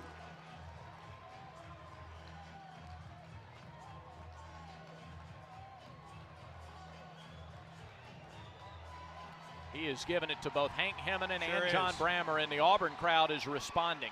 They do not see the head coach get this animated very often. And right now, they're just listening to Butch. Yeah. Because I think he's got a point. Well, if they threw a guy out and he hadn't left the dugout, that's a problem. And this is 2 or 3 times they've gone there to try and get him out of the dang dugout.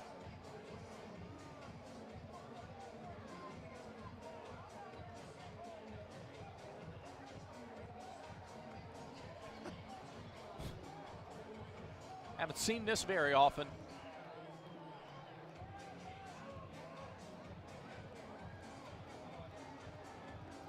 Well, that's a head coach who's dialed in, fighting for his team. That's what I'm mad at, is what the Auburn head coach just said. And he's going to get his full say.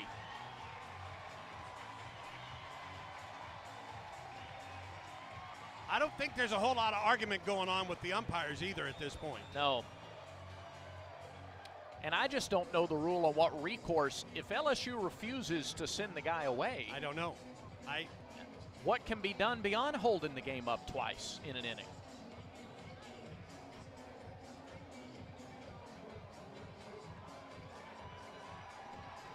Butch Thompson finally heads back to the dugout. All right, Bryson, look for that slider, big dog. No question. 1 out. Runners at second and third. 2-2 pitch due to Ware. Floyd's slider has been the out pitch. Here's the 2-2 delivery. Swing and a foul ball. It was the slider. Yeah, and it didn't do a lot either. He left it in, and Bryson was able to get a piece of it.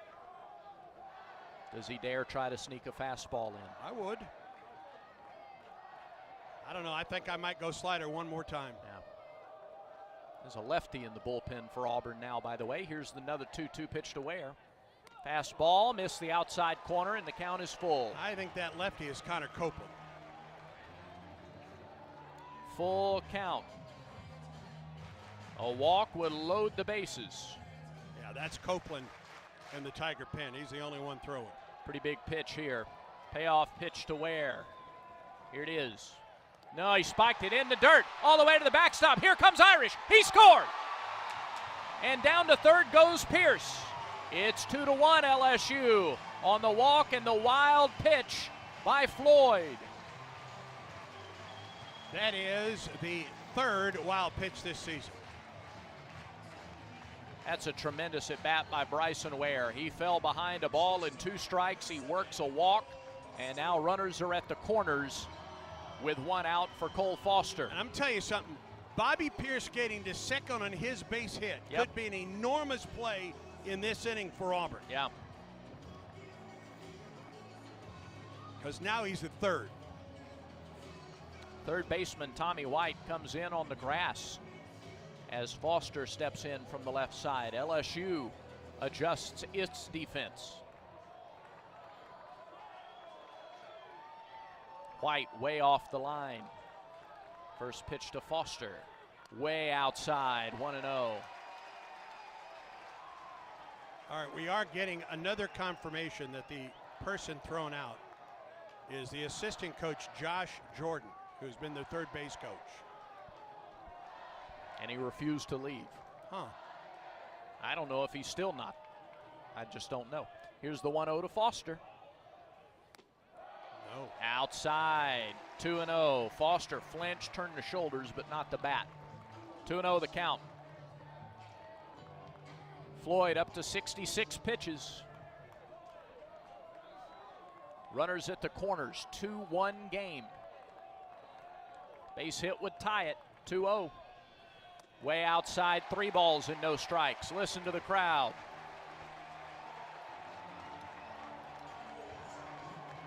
And that will get the bullpen active for LSU. Floyd was downright dominant the first time through the order. Here in the fourth, he's walked Irish, gave up a single to Pierce, struck out McMurray, walked Ware. And balked. And balked, yes. And thrown a wild pitch. The balk and the wild pitch factored in the run scoring.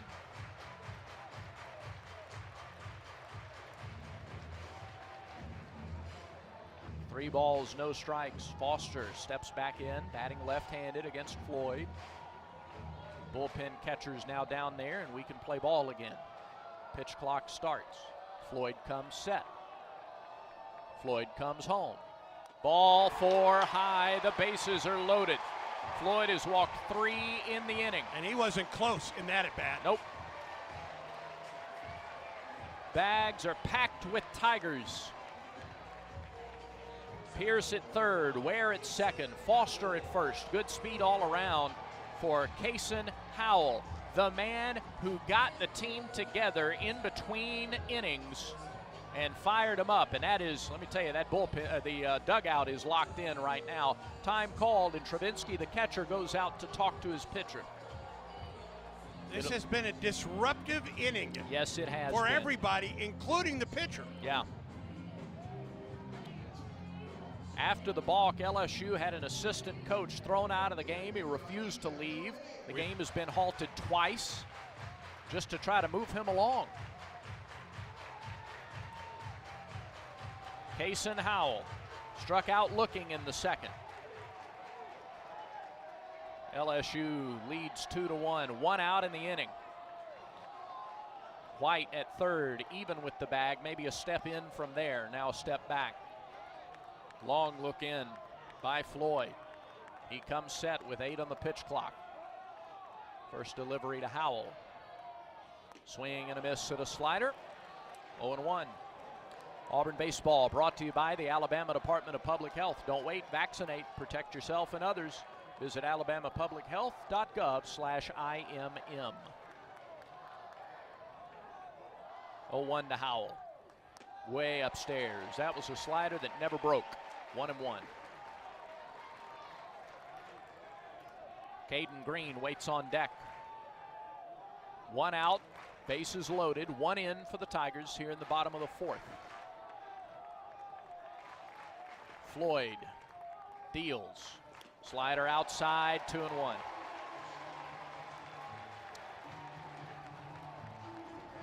And if he can't throw the slider for a called strike, you're going to force him into fastballs. Lefty Javen Coleman warming up for LSU. 2-1. Fastball swung and missed. 2-2. There's a right-hander down there too for LSU, I believe. I can't get the number on him, but 2 guys are down there throwing. You're right. Yep. All right, 2-2 the count to Howell. Does he go back to the slider? Floyd's pitch. Fastball, strike 3 on the inside corner. Good pitch. Well, Kason took away the slider by laying off of it, but to Floyd's credit, he came back with back-to-back fastballs. One for a swinging strike, and then the called third strike. And now here's Caden Green, who was caught looking to lead off the third. Really good job of framing by Travinsky. It was inside, it tailed inside, but he got the call. All right, Caden Green, a big spot. And he calls time. So that's an offense. Nope, they're going to call Caden Green back, and they will pinch hit for Caden here in the fourth inning.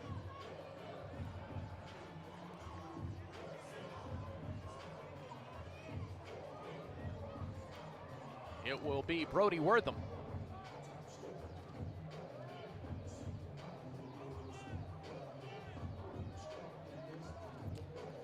So Wortham comes on in the 4th to pinch hit for the Tigers with the bases loaded and 2 outs. We were flying going into this inning, Brad. I know.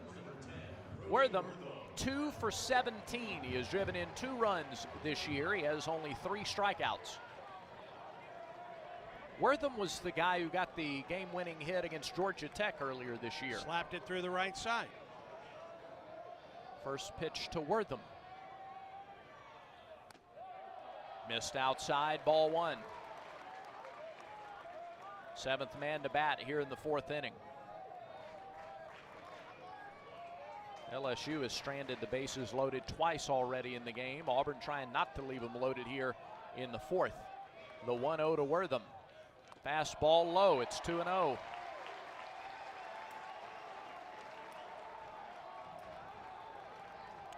Wortham can be discerning here.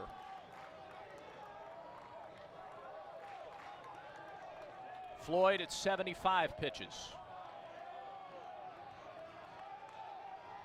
From the stretch, he deals. Missed outside, 3-0. I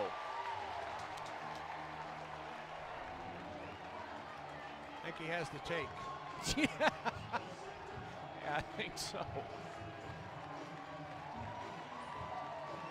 This place ought to be, just going nuts right now. This place is like a can of Coca-Cola Classic. It's been shaken up, ready for somebody to pop the top. 3-0 down the middle, a fastball, strike 1. And he came close to balking. He didn't come set.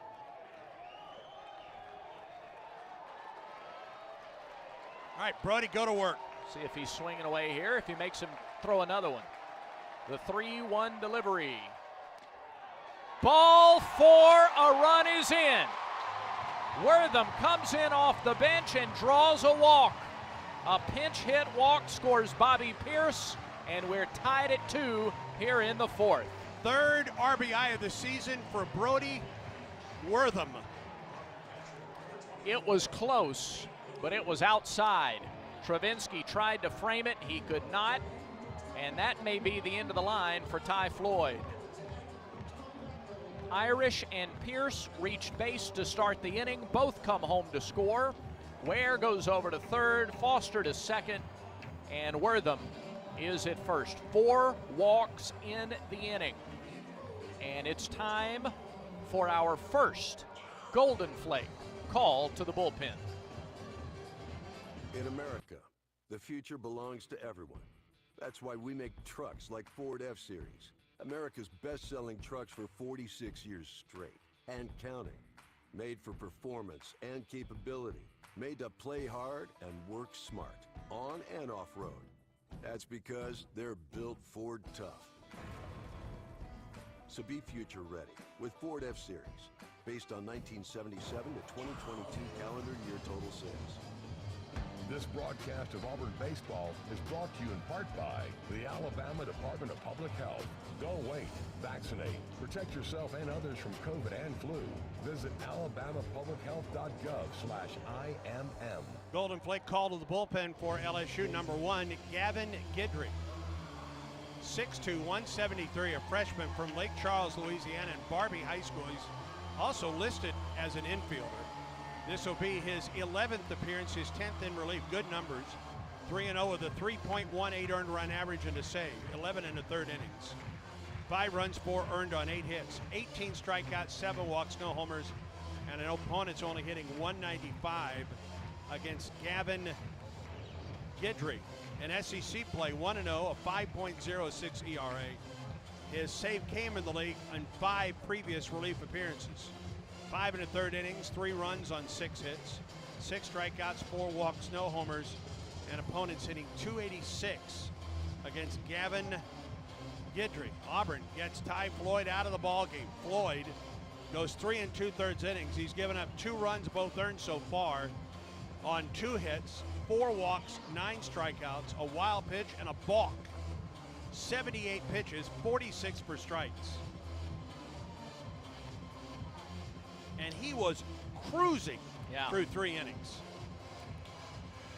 Guidry pitched in the midweek against Southeastern Louisiana. 2 1/3, no hits allowed. 1 walk, 4 strikeouts.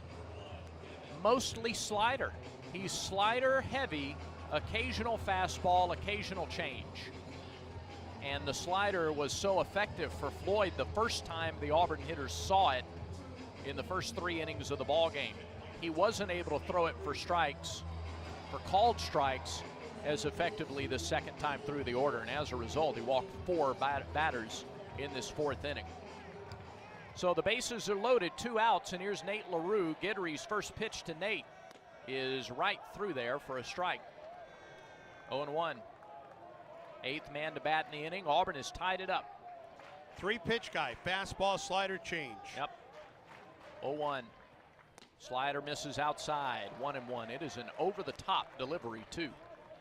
It's as straight over the top as we have seen. Guidry works quickly. The 1-1. Missed high. 2-1. Travinsky tried to bring it down to no avail. When he's on, he's working down in the zone. That time he missed high, the 2-1 pitch. Swing and a pop-up on the slider, backing out of play, and now it's 2-2. Tiger at every base. Bottom of the 4th, 2-2 our score. Pitch way upstairs, and now the count is full.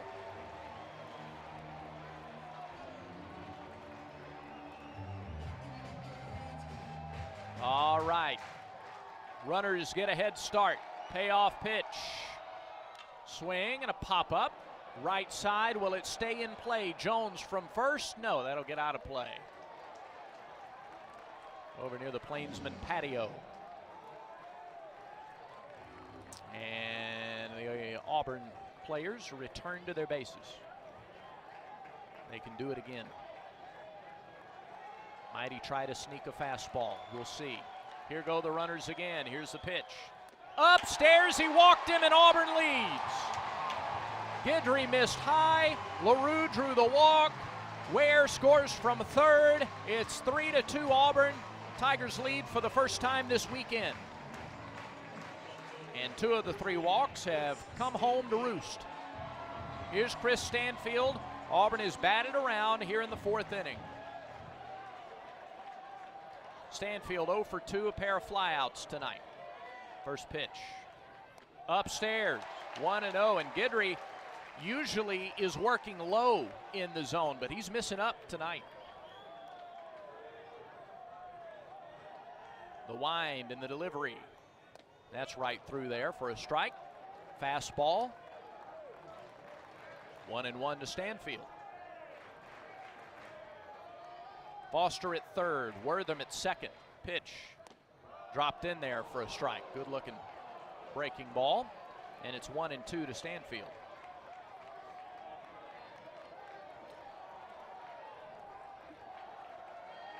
Righty. Here's Guidry. Here's the pitch.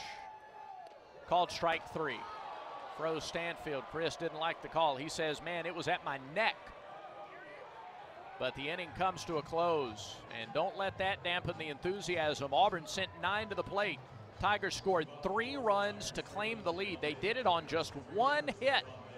There were 5 walks in the inning.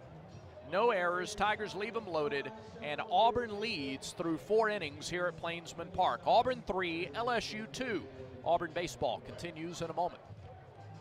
Whether you're cheering on the Tigers with their signature wings or taking the party on the road, at Baumhauer's Victory Grill, it's game day every day. With a menu full of scratch-made American classics and game day favorites, plus nearly 100 HD TVs, there's enough legendary fun and legendary food for the whole team. Plus, Baumhauer's Victory Grill in Auburn is the home of the first coal-fired pizza ovens in Alabama. Try one of their gourmet pizzas today, now delivered by Tigertown to go. Baumhauer's Victory Grill. Legendary fun, legendary food. It's a great day for Auburn Tigers to get vaccinated. COVID and flu vaccines are an important tool to help stop the pandemic. The Alabama Department of Public Health is offering the COVID and flu vaccines to anyone 6 months and older. COVID and flu are still on the rise. Don't let COVID and flu stop you from supporting your favorite team. Continue to help protect yourself, your friends, and our campus by getting the COVID and flu vaccines. For more information, visit alabamapublichealth.gov/IMM.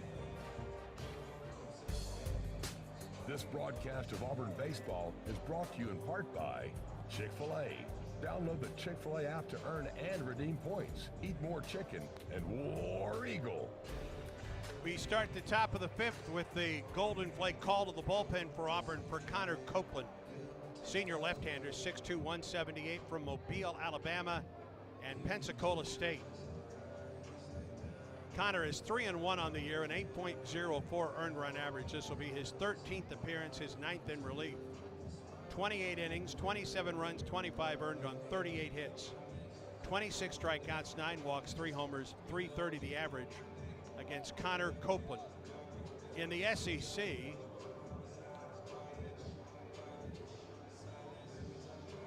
Copeland is 2-1 with a 7.11 earned run average.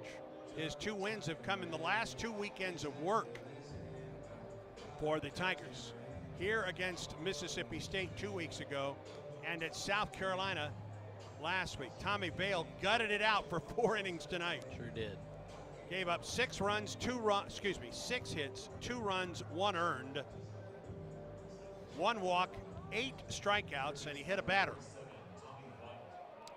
Tommy White, Jordan Thompson, Braden Jobert, middle third of the order due up against Connor Copeland. Auburn leads 3-2. First pitch from Copeland, lined into left field. Stanfield reaches up, it's over his head. He misplayed it.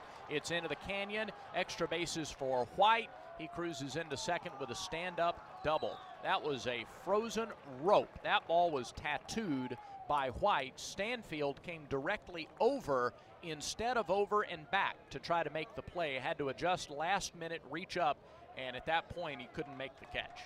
So a leadoff double for White. He has 2 hits in the game. And LSU trying to answer back immediately. 15th double for White. He went up there swinging at the first pitch. Here's Jordan Thompson, who's reached on an error and scored. He also struck out against Vale. From one lefty to another. Copeland checks second briefly, now comes home. Fastball, strike 1. Brody Wortham, who drew the bases loaded walk with the RBI, stays in the game. He's now at second base for Auburn. He has not been at second many times this year. He played first base early on in the season. Here's the 0-1 to Thompson. Off speed, low, blocked by LaRue. It keeps White at second. 1-1 the count. Top of the 5th inning. The 5th is presented by Southern Union. Move seamlessly to Auburn to complete a bachelor's degree in selected programs by taking courses at Southern Union and Auburn concurrently at Southern Union's tuition rates. Let Southern Union put you on a path to the Plains. 1-1 to the LSU shortstop. Thompson takes it low. It's 2-1.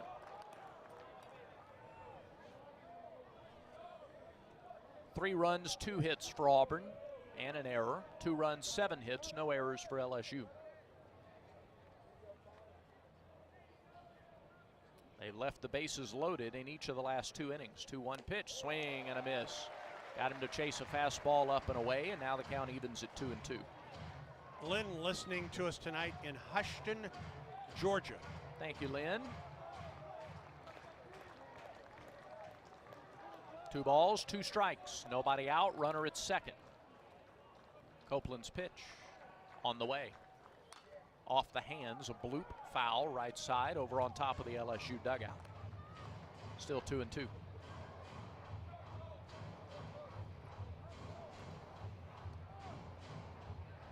Thompson hitting .277 with the runners in scoring position this year.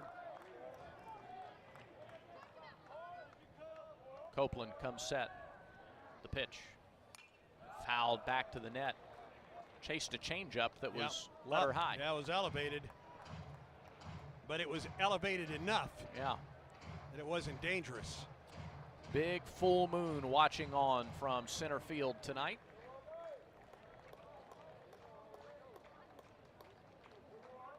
Crowd quiets, waiting to see what Copeland comes up with. The 2-2. Swing and a drive, left field and deep. Stanfield back as far as he can go. That is off the wall. And the throw comes in to third, and is cut off by Foster. It's a double for Thompson. And Auburn is fortunate there that White held up at second base.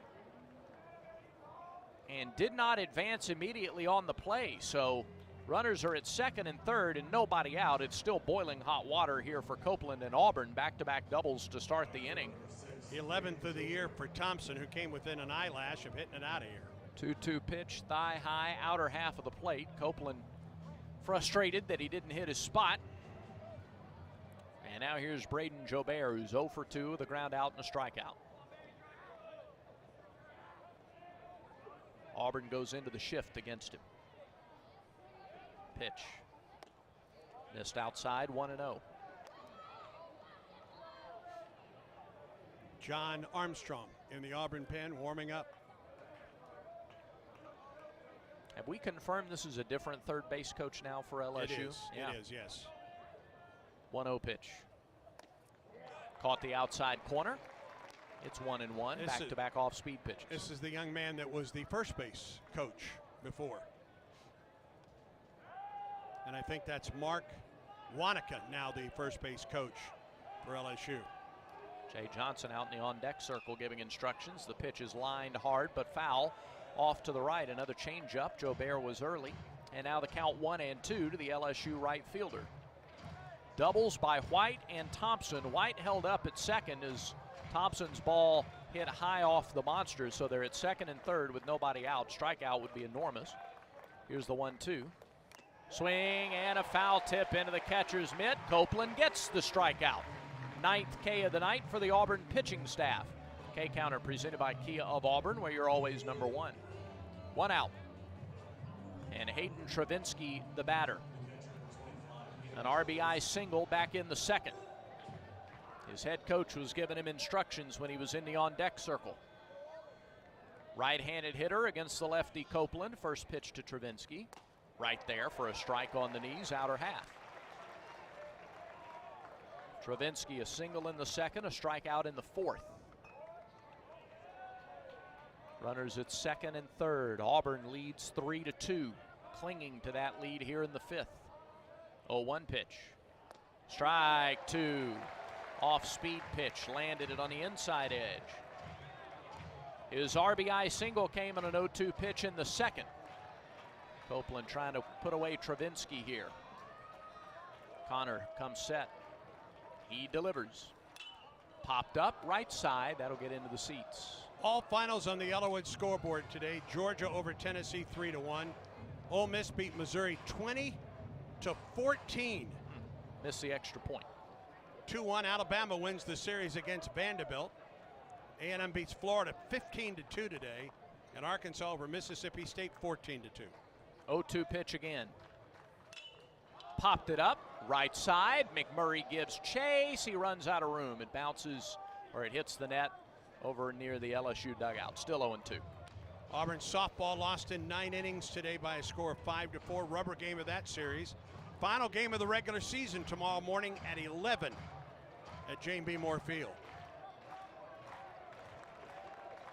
Copeland tries again. No balls, 2 strikes, 1 out. Pitch. Popped up and foul again, this time out of play. And Travinsky hanging in there.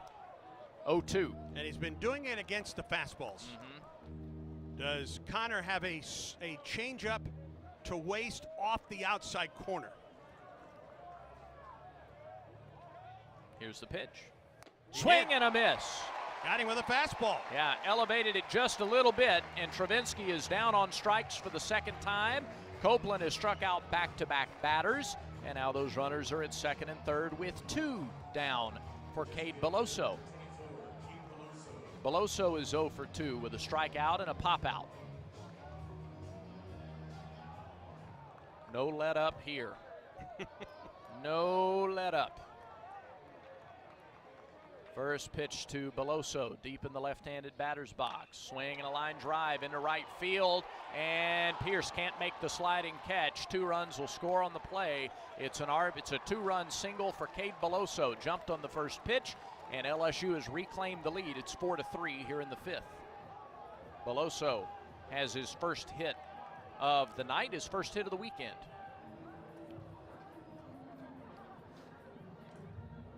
Pierce tried. He was playing somewhat shallow anyway, and he tried to make a sliding catch.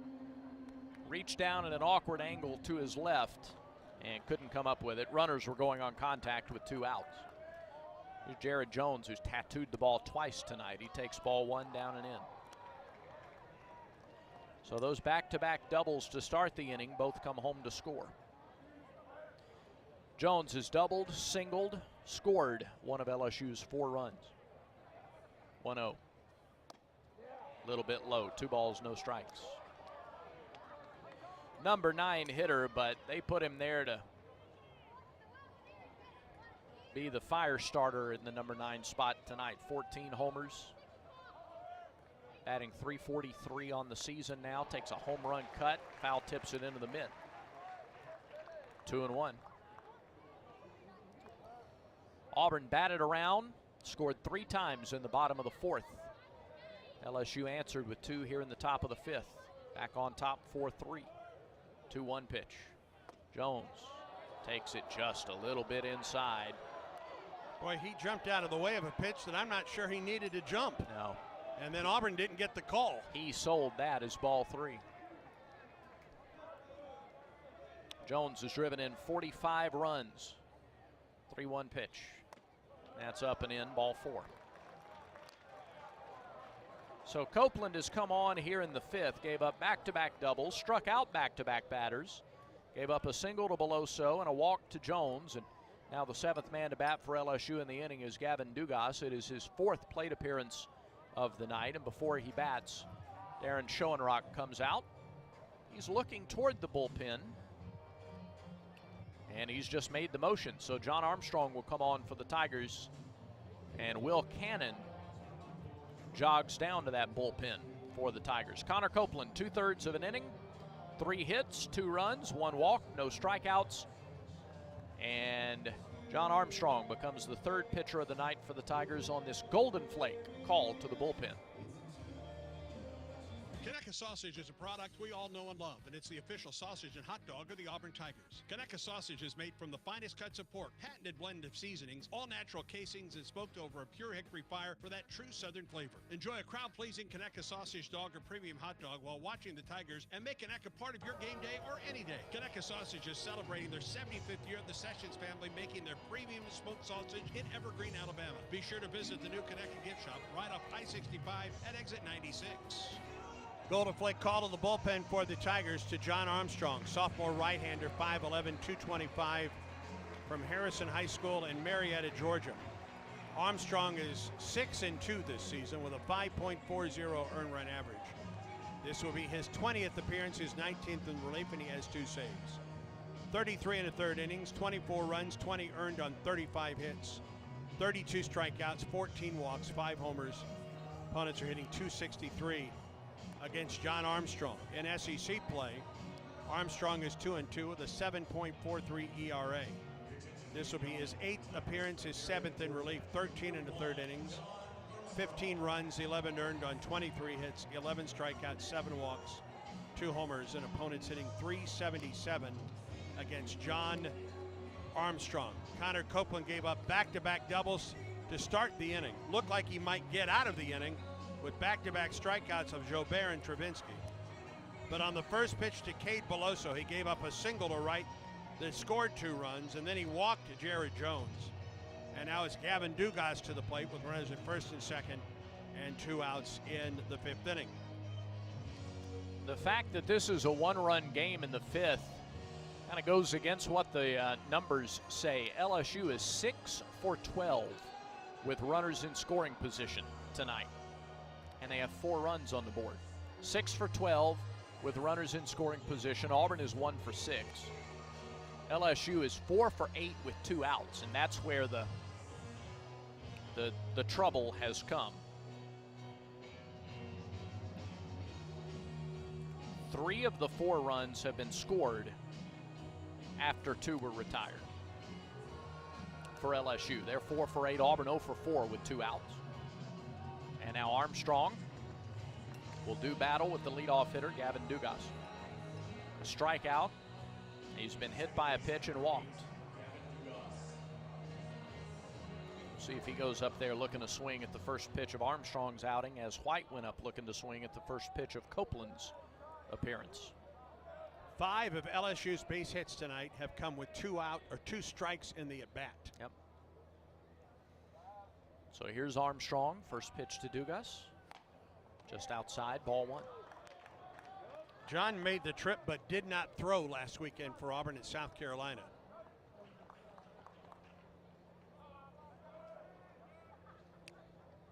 Now Wortham at second, skips over to the left side of the bag, so the shift is on. Here's a fastball on the inside corner. 1-1. Armstrong, we've seen him use a quick pitch. Time or 2 this year. Working from the stretch, runners at first and second, 2 out. 1-1. Little bit low. 2-1. LSU has retaken the lead. They've seesawed back in front. 4-3. Beloso at second, Jones at first. The 8-9 hitters in the order. 2-1 pitch. Breaking ball. Snap throw to first. They got him. Yeah, they caught him too far off the bag. Jones is picked off on a snap throw down by Nate LaRue, and that is how the inning comes to a close. 2 runs for LSU on 3 hits, no errors, 1 runner left on base. We are just halfway home at Plainsman Park. Settle on in. Before the break, let's pause 10 seconds for station identification on the Auburn Sports Network.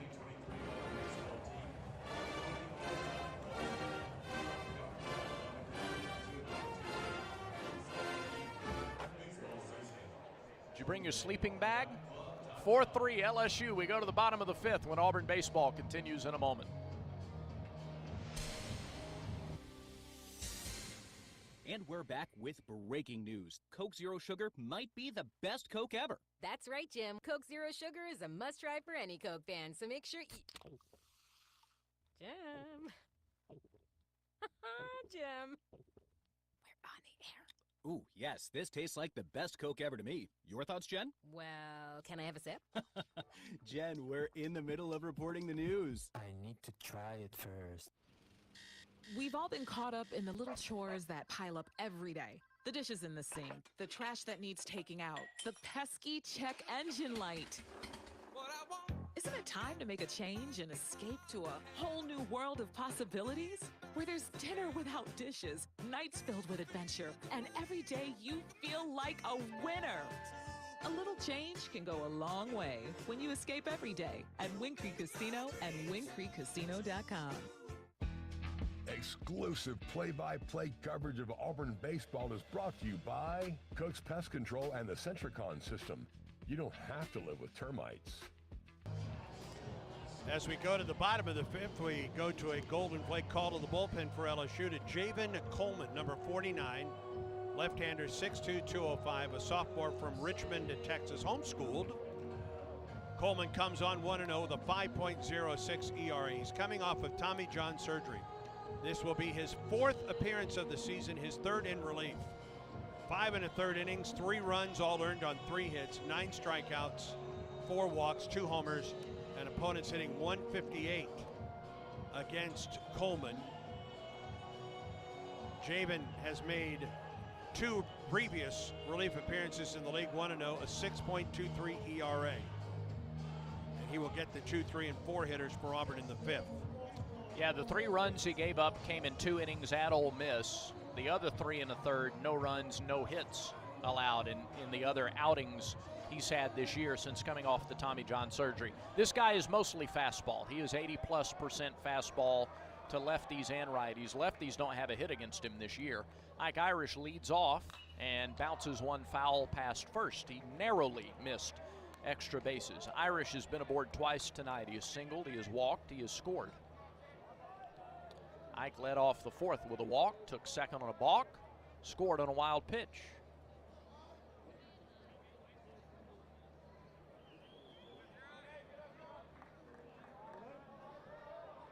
Irish stands back in. Coleman delivers.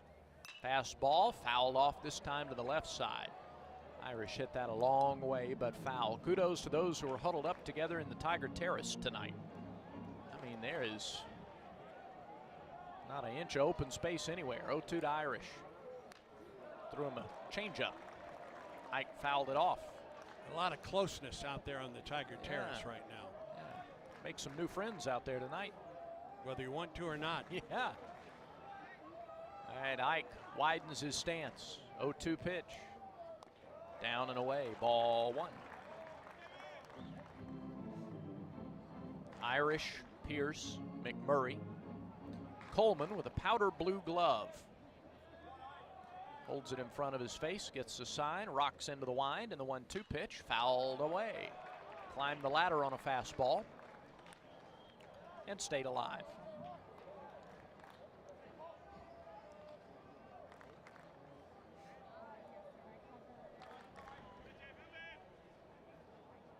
Pitch, high, fastball, 2-2. Irish stayed back that time. 4-3 LSU, bottom of the 5th inning. LSU's out hit Auburn 9-2 tonight. 2-2 pitch. Upstairs, Irish held up. Counts full. Coleman made the 2021 NCAA Eugene Regional All-Tournament team with a big relief win over Oregon. Payoff pitch to Irish. Fouled away. 91-mile-an-hour fastball on the inside corner, and Ike got the hands in, looped it out left side. Did not make his first appearance this season coming off the Tommy John surgery until April 18th against Louisiana Lafayette. Payoff pitch is hit on the ground. Backhand stop by the shortstop. Throw to first, and Irish is out by a half step. Boy, that's just an all-star play by Thompson. Deep in the hole, it's short. Backhand stop. Got the throw on the money, and Irish was out. Took his time to make the throw. Didn't rush the throw from the left side of the infield. Threw from the outfield grass and got him. Bobby Pierce, first pitch bounced up there. Foot in front of the plate. 1-0. Coleman still hasn't given up a base hit to a left-hander. Yeah. Righties are hitting .273 against him. 1-0. Swing and a foul at the plate. 1-1. Auburn baseball is brought to you in part by East Alabama Health. More after the 1-1 pitch. Pierce takes it low, 2-1. With their spacious cancer center, patients can make cancer a distant memory instead of a distant drive. That's why East Alabama Health is Auburn's home field advantage. 4-3 LSU, nobody on, 1 out, bottom 5. Pierce the batter. 2-1 pitch. Foul ball off the catcher, now it's 2-2. Auburn trying to dial in against this fastball from Coleman. It's in the low 90s. Cooper McMurray waits on deck. 2-2 pitch to Pierce on the way. Swing and a foul straight back and over us. Still 2-2. Brought that pitch up a little bit, and I thought Bobby had a good cut at it. Auburn's 3 runs came in the 4th. 2-2 to Pierce. Way upstairs. That was hat high. And now the count is full. He's gone to full counts for the first 2 batters of the inning. He got Irish to ground out to short. Coleman's payoff pitch. Swing and a miss. Got him with a fastball. Pierce swung through it. 2 away. And there's Cooper McMurray. That's the 11th strikeout for LSU pitching tonight. Floyd fanned 9. Guidry struck out 1, and now that's Coleman's first. Cooper McMurray with nobody on and 2 outs. Shift is on against him. First pitch to him. At the knees for a strike. It's 0-1.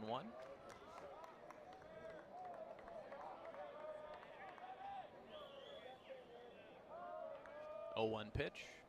Breaking ball or off-speed pitch. Missed a little outside, and it's 1-1. Coleman, predominantly a fastball guy. Wouldn't be surprised if that's what he does the majority of this at bat to McMurray. 1-1 to Cooper. Fastball missed. 2-1. A little low and out. That is a heavy, heavy shift against McMurray. Third baseman White at the normal shortstop position.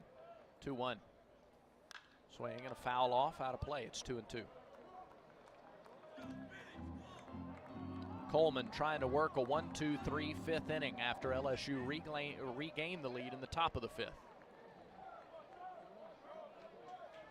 Here's the 2-2. Swing and a fly ball to left. Back goes Morgan. He's got a beat on it just shy of the warning track, and he puts it away for the third out.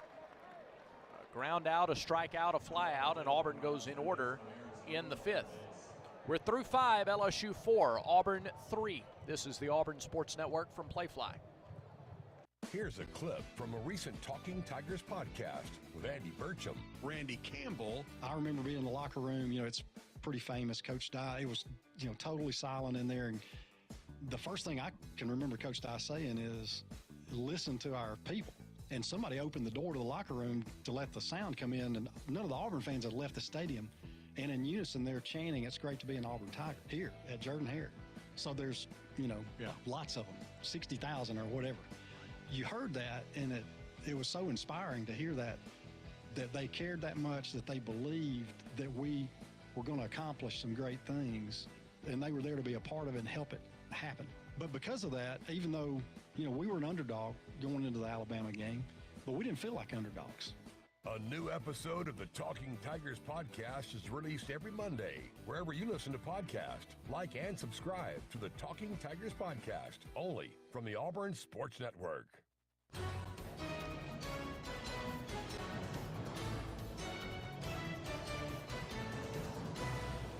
Four 4-3, LSU leads, and they send Morgan, Cruz, and White to the plate here in the 6th inning against John Armstrong. A run in the 2nd, a run in the 3rd, 2 in the 5th for LSU. All 3 Auburn runs came in the 4th inning. 4 runs, 9 hits, no errors for the visitors from Baton Rouge. 3 runs on 2 hits, 1 error for Auburn. Nate LaRue has to wait on one of the members of the grounds crew to get out of the path of the ball before he can throw down to second. They groom the infield. Yeah. Before the top of the 6th inning. And change the bases to pristine white bases, Brad. Yes, they do, Andy. I was wrong, by the way. It's Dugas who leads off the inning. Dugas, Morgan, and Cruz. Dugas was batting when Jones was picked off of first base. And that was to end the 5th. First pitch.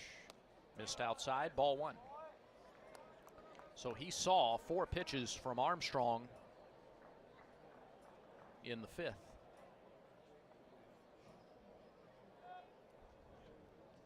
John delivers. Foul tipped into the mitt, 1-1. Fastball, he kept it down. Dugas again is struck out. He's been hit by a pitch. He's been walked.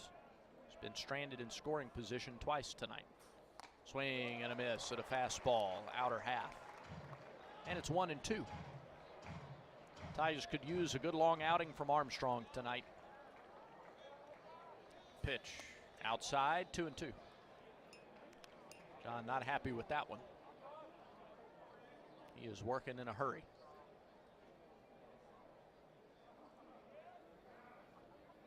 2-2. Off speed, missed way outside, and the count is full.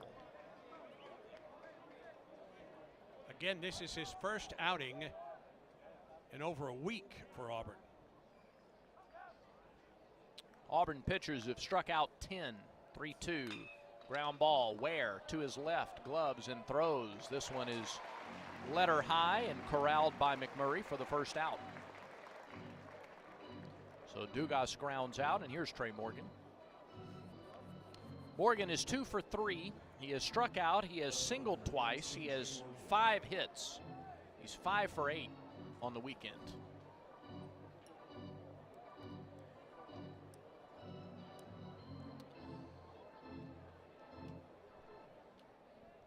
He's just been a menace. No two ways about it. Pitch. He tried to hold up on the swing. Pitch was a strike, and it's 0-1.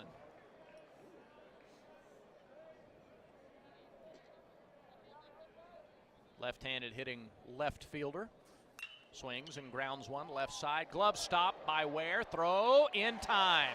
Nice play, Bryson Ware. They were playing him to pull, so he was nearly at short.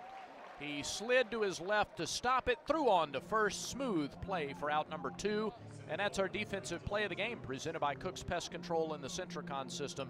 You don't have to live with termites. 2 up, 2 down. Good to see John getting ground ball outs. Indeed. Here's Dylan Cruz. 0 for 3.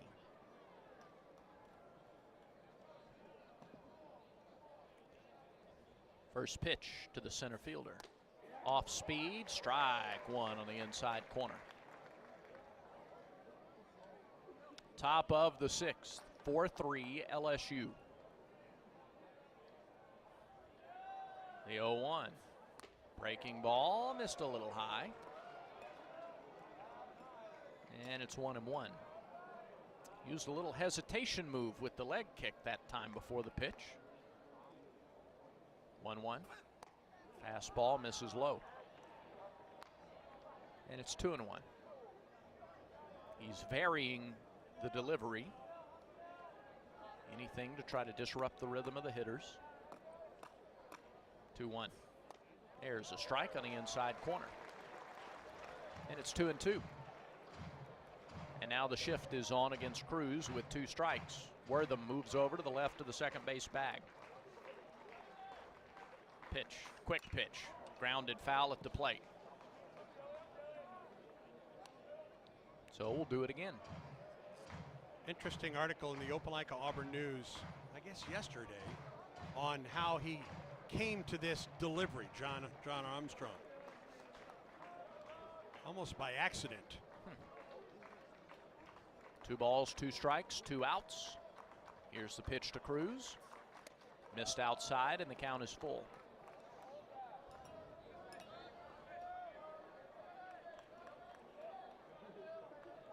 Left-hander throwing for Auburn in the bullpen. 2 outs, 6th inning. Here's the payoff pitch to Cruz. Just missed inside with a fastball. And Cruz is aboard for the first time tonight. Another guy that did not pitch last weekend, Zach Crotchfelt, the lefty in the Auburn pen right now. Here's Tommy White. White has driven in a run. He has doubled. He has scored. He's 2 for 3. That's with 2 outs and a runner at first. Cruz and White have been the best combination. First pitch right down the middle of strike, because Cruz gets on base so much and White leads the league in RBIs with 74, including 1 more tonight. Cruz has scored 73 runs this year.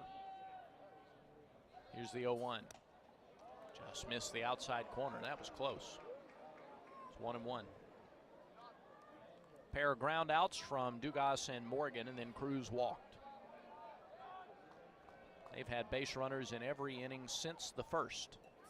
Breaking ball looped into left field. That's a base hit. Here comes Stanfield over to get it. Bobbles the ball slightly, but Cruz stays put at second base. It's a hit for White, his 3rd of the game. He's now 3 for 4. And it's more. I think he got that one off the end of the bat. Yep. And it's more 2-out noise for LSU. 3-hit night, though, for Tommy White. Yeah, he and Cruz are the only guys above 300 in SEC play, and that average is going to climb tonight. Here's Jordan Thompson. Thompson has scored twice tonight, and here's Darren Schoenrock out of the Auburn dugout first.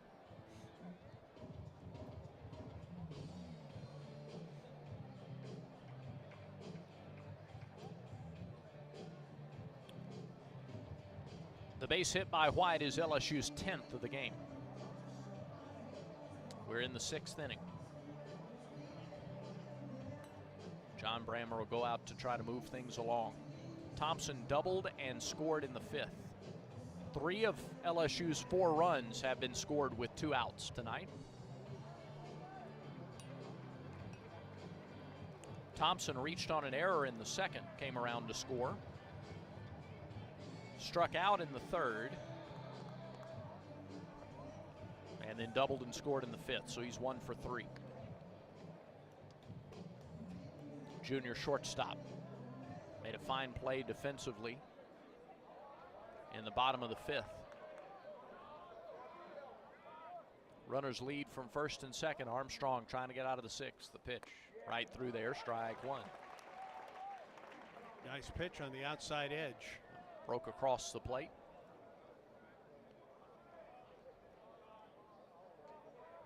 Armstrong, a long look in. Now with 8 on the pitch clock, he comes set. And the 0-1 pitch. Missed down and away. 1-1.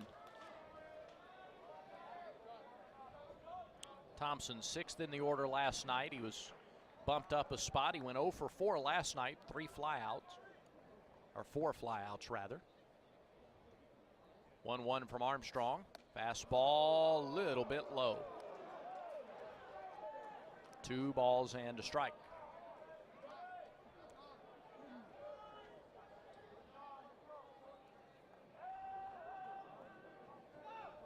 Armstrong again set.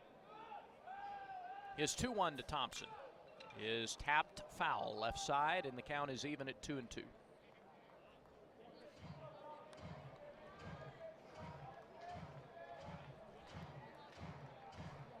26 pitches for Armstrong, 22 here in the 6th inning.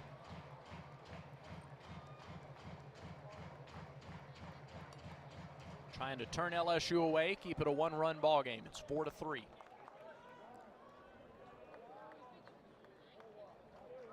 John holds the ball behind his back. Now turns and comes set. He deals. Fouled away. Tried to sneak that one on the inside corner. Fastball at 88. That's among his fastest fastballs tonight. And we'll do it again. These LSU hitters, as you would expect, the top offensive team in the league, they're tough with 2 strikes. They foul off a lot of pitches, force you to be in the strike zone and land it where you want it. They make you pay for mistakes, too. Another 2-2. Grounded foul again. Back to the backstop.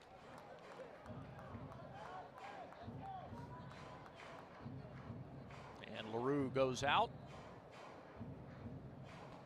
Gives some encouragement here to his right-handed reliever. John's at 28 pitches. His first outing in a while. Yeah. 24 of those here in this inning. So he has had to work. Meeting will go on here, and they'll buy as much. Well, they won't either. They'll break up the meeting with about 10 seconds to go. He pitched twice against Mississippi State, but his last outing was the 22nd of April. Did not pitch in the midweek against Troy and did not pitch last weekend against Carolina. Pitch hit him.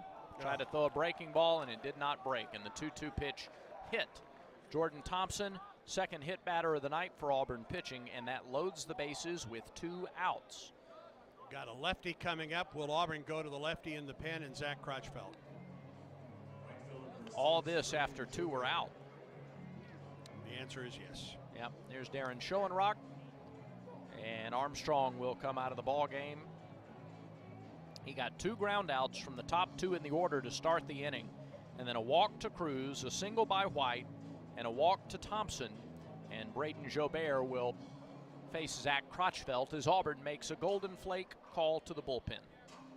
Conecuh sausage is a product we all know and love, and it's the official sausage and hot dog of the Auburn Tigers. Conecuh sausage is made from the finest cuts of pork, patented blend of seasonings, all natural casings, and smoked over a pure hickory fire for that true southern flavor. Enjoy a crowd-pleasing Conecuh sausage dog or premium hot dog while watching the Tigers, and make Conecuh part of your game day or any day. Conecuh sausage is celebrating their 75th year. The Sessions family making their premium smoked sausage in Evergreen, Alabama. Be sure to visit the new Conecuh gift shop right off I-65 at exit 96. Tigers go to Zach Crotchfeld, left-handed freshman, 6'2", 210 from Jackson, New Jersey, and Jackson Memorial High School. Crotchfeld comes on, he's 0-2 on the year, a 6.09 earned run average. This will be his 13th appearance, his 7th in relief. 34 innings, 29 runs, 23 earned on 36 strikeouts. 36 hits. 35 strikeouts, 23 walks, 5 homers, .269 the average against Zach Crotchfeld, who was 0-2 in the SEC with an 8.10 ERA. He was going to face Braden Jobert, but it looks like LSU will go to a pinch hitter, a right-hander, in Paxton King. So King will come in to pinch hit against the lefty, Zach Crotchfeld. Jobert was 0 for 3 with a couple strikeouts on the night. Yeah, Jobert getting the start in right field tonight. So they'll play the lefty-righty game, and the right-handed hitting King will pinch hit here in a big spot. 1-run game, 6th inning, bases loaded, and 2 outs. Congratulations, by the way, to Ryan Dial, Kason Howell, Bobby Pierce, and Bryson Ware. Auburn baseball's 4 graduates. This is a special day for thousands of undergraduates who are now, well, they're not undergraduates anymore, are they? They're now Auburn University graduates. Commencement ceremonies this weekend. And we watched a little bit of Rowdy Gaines' commencement speech earlier today. It's just it's a day that these young men and women will remember for the rest of their lives. There are 5 other graduates on this roster. Josh Hall, Brody Wortham, Justin Kirby, Tommy Sheehan, Tommy Vale. Yep. Guys, some guys that have transferred have graduated elsewhere. Paxton King stands in. 4-3 LSU. Bases loaded. 2 outs, 6th inning. Crotchfeld's first pitch. Swing and a miss. He went around. He tried to hold up on a high fastball, but he couldn't. 94 on the gun. It's 0-1.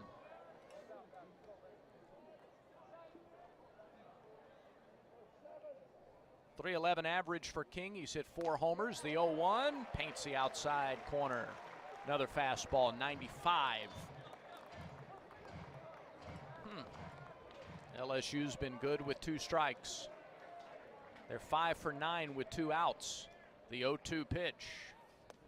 Oh, he just missed low. Oh, boy. 1 and 2. Boy, I thought that was strike 3. I thought that was strike 3. So did Butch Thompson. Boy, oh boy. 3 fastballs from Crotchfeld. Big number 77. Looks in. 4 on the pitch clock. The 1-2. No, time is called. And they reset the clock. 1 and 2 to King, the pinch hitter. Here's the pitch.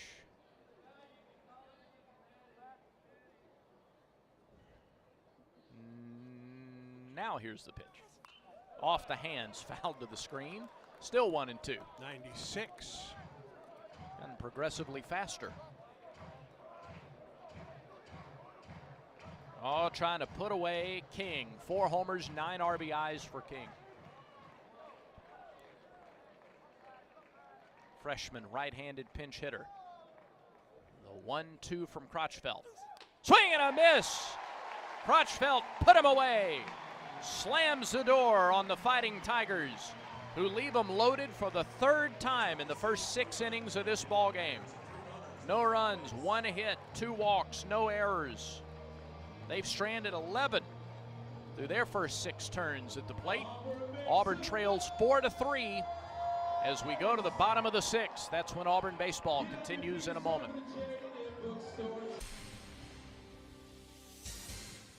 And we're back with breaking news. Coke Zero Sugar might be the best Coke ever. That's right, Jim. Coke Zero Sugar is a must-try for any Coke fan, so make sure Jim. Jim. We're on the air. Ooh, yes, this tastes like the best Coke ever to me. Your thoughts, Jen? Well, can I have a sip? Jen, we're in the middle of reporting the news. I need to try it first. In SEC sports, the ifs come at you every minute. What if your QB had released the ball a second earlier? What if the head coach hadn't used his last time out? What if your team goes all the way this season? If you love the tradition, if you live for the rivalry, if you can't wait each week for the absolute edge of your seat action, Regions is right there with you as the official bank of the SEC. Regions can't help you with the F's in sports. Regions helps you embrace the fan life. Member FDIC. Exclusive play-by-play coverage of Auburn baseball is brought to you by Alabama Alabama Power, proud to support the Auburn Tigers. 5, 6, and 7 hitters, all will bat right-handed. 2 righties and a switch hitter who will bat right-handed against Javen Coleman here in the bottom of the 6th inning. Auburn trails 4-3. Bryson Ware gets it started. Ware has struck out, he has walked, and he has scored. Conecuh Sausage is proud to sponsor Auburn baseball. Conecuh Smoked Sausage, a fan favorite for tailgating. You can enjoy their grilled sausage dogs, premium hot dogs inside Plainsman Park. First pitch to Ware, way upstairs, a ball and no strikes. Conecuh, still family-owned, made in Evergreen, Alabama since 1947. Make Conecuh Sausage part of your game day. The 1-0. Inside corner. 1-1.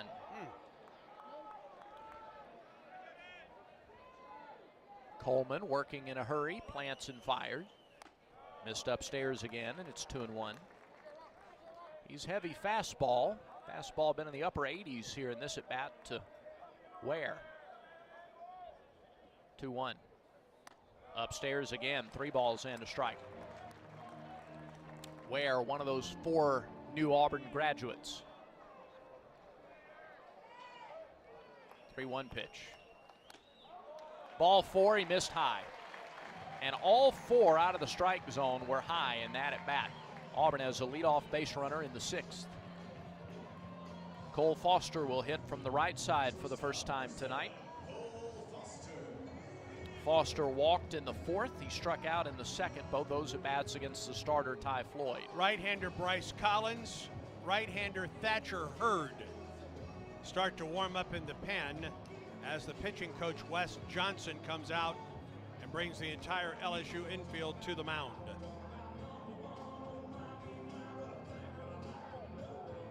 Foster hit his first home run as a right-handed batter last weekend against South Carolina.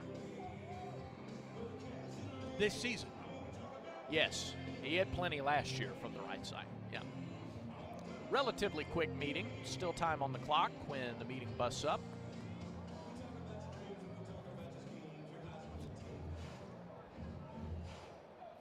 And here's Foster, junior shortstop. First pitch from Coleman. Outside, ball 1. Third baseman Tommy White playing a step or 2 in front of the bag at third. Of course, they hold Ware at first, middle infield back looking for 2. Plenty of room in left center. Center field, right field, play Foster to hit the other way. He swings and fouls one straight back. Boy, did he have a good cut. Just underneath the fastball at 88. He's lost just a little bit of velocity from last inning to this inning as Coleman. A ball and a strike to Foster. Ware gets his lead at first. 1-1 pitch. Way upstairs. Catcher Travinsky had to pop out of his crouch. It's 2-1. And Coleman, as he is missing, he's missing very high. 4-3 LSU. Auburn bats, bottom of the 6th. Tying run at first. 2-1 to Foster. High and outside, it's 3-1.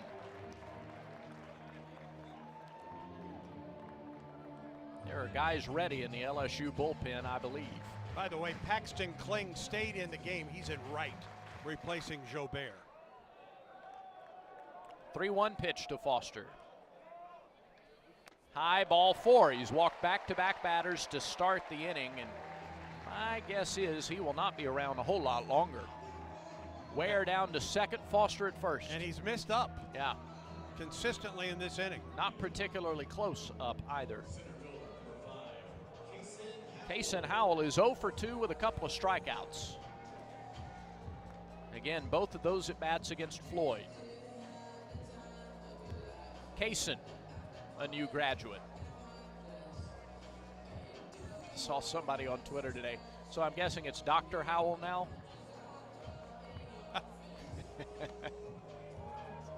Butch Thompson yesterday in the pregame visit with Andy said, I don't want him to graduate. I don't want him to leave. He does believe he's extinguished all avenues to keep Kason Howell around for another year. Yep. Quick visit to the mound. That took less than 15 seconds for Travinsky to say something to Coleman. He's going to be left in there to deal with Howell. Howell with 19 doubles. He's been sitting on 19 for a while. Yeah. His next double will put him in a tie for second place all time at Auburn. And that will be the end of the night for Jabin Coleman. I guess they were just buying a little more time for the bullpen. Yeah. So, Auburn, runners at first and second, nobody out in the 6th inning. Tigers have taken advantage of LSU walks tonight. They walked 5 batters in the 4th inning. That's when Auburn scored their 3 runs. New pitcher is on for LSU. Kason Howell faces a new LSU arm as the Fighting Tigers make the Golden Flake call to the bullpen. Conecuh Sausage is a product we all know and love, and it's the official sausage and hot dog of the Auburn Tigers. Conecuh Sausage is made from the finest cuts of pork, patented blend of seasonings, all natural casings, and smoked over a pure hickory fire for that true southern flavor. Enjoy a crowd-pleasing Conecuh Sausage dog or premium hot dog while watching the Tigers, and make Conecuh part of your game day or any day. Conecuh Sausage is celebrating their 75th year of the Sessions family, making their premium smoked sausage in Evergreen, Alabama. Be sure to visit the new Conecuh gift shop right off I-65 at exit 96. The Golden Flake call to the bullpen for LSU to number 21, Bryce Collins, a junior right-hander, 6'1", 200 pounds, from Valencia, California, Hart High School, and he transferred from Arizona. Collins comes on, he's 2-1, a 5.52 earned run average, making his 14th relief appearance with a save. 14 2/3 innings, 10 runs, 9 earned on 8 hits, 17 strikeouts, 16 walks, no homers, and opponents are hitting 154 against Bryce Collins. In SEC play, 1-0, an ERA of 0 in 5 relief appearances. His save came in the league. 4 2/3 innings, no runs, 2 hits, 7 strikeouts, 4 walks. And the league only hitting 125 against right-hander Bryce Collins. Coleman goes an inning, gives up no runs so far, no hits, but 2 walks and a strikeout. He is responsible for Ware at second and Foster at first. Collins is a predominantly curveball pitcher. He has 4 pitches, but it's mostly curveball. Right-handers hitting 200 against him this year. Lefty's a little lower than that, but he is mainly curveball to everybody. Pitched twice against Alabama last weekend in Baton Rouge. The last time he pitched, he faced 2 batters. He hit a batter and walked a batter, and that was it. He earned the save in the first game of the Alabama series, giving up just 1 hit and striking out 1 in a third of an inning. He threw just 23 pitches last weekend in those 2 appearances combined. So Collins hoping to come on, use the off-speed pitch to fool the bottom third of the order for Auburn. Coleman walked Ware and Foster, so they are at second and first respectively for Kason Howell.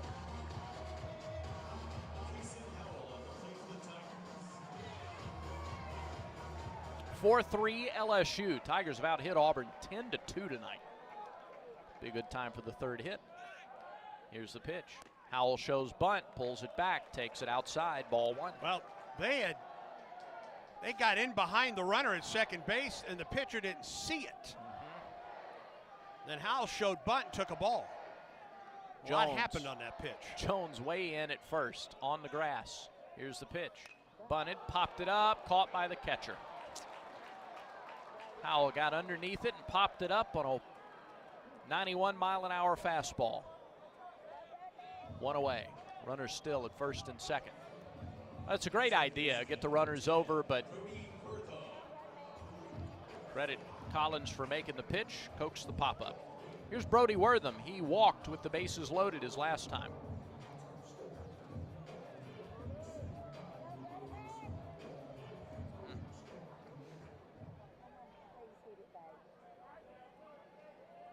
Morgan plays him to pull in left. First pitch, breaking ball. That is hit down the line in left, hooking foul.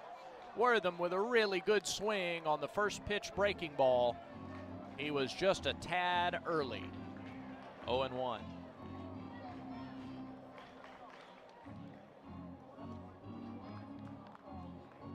Turns out Morgan had him played pretty well on that pitch. Trey will back up a couple of steps now in left. There is an acre and a half in left center. 0-1. Fastball low. Blocked well by Travinski. 1 ball, 1 strike.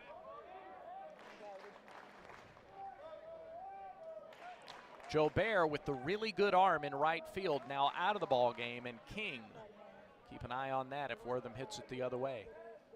1-1. Curveball, base hit, left center field. That's a lot of green space. Rounding third is Ware. Heading for third is Foster. It's an RBI single for Brody Wortham, and we are tied at 4.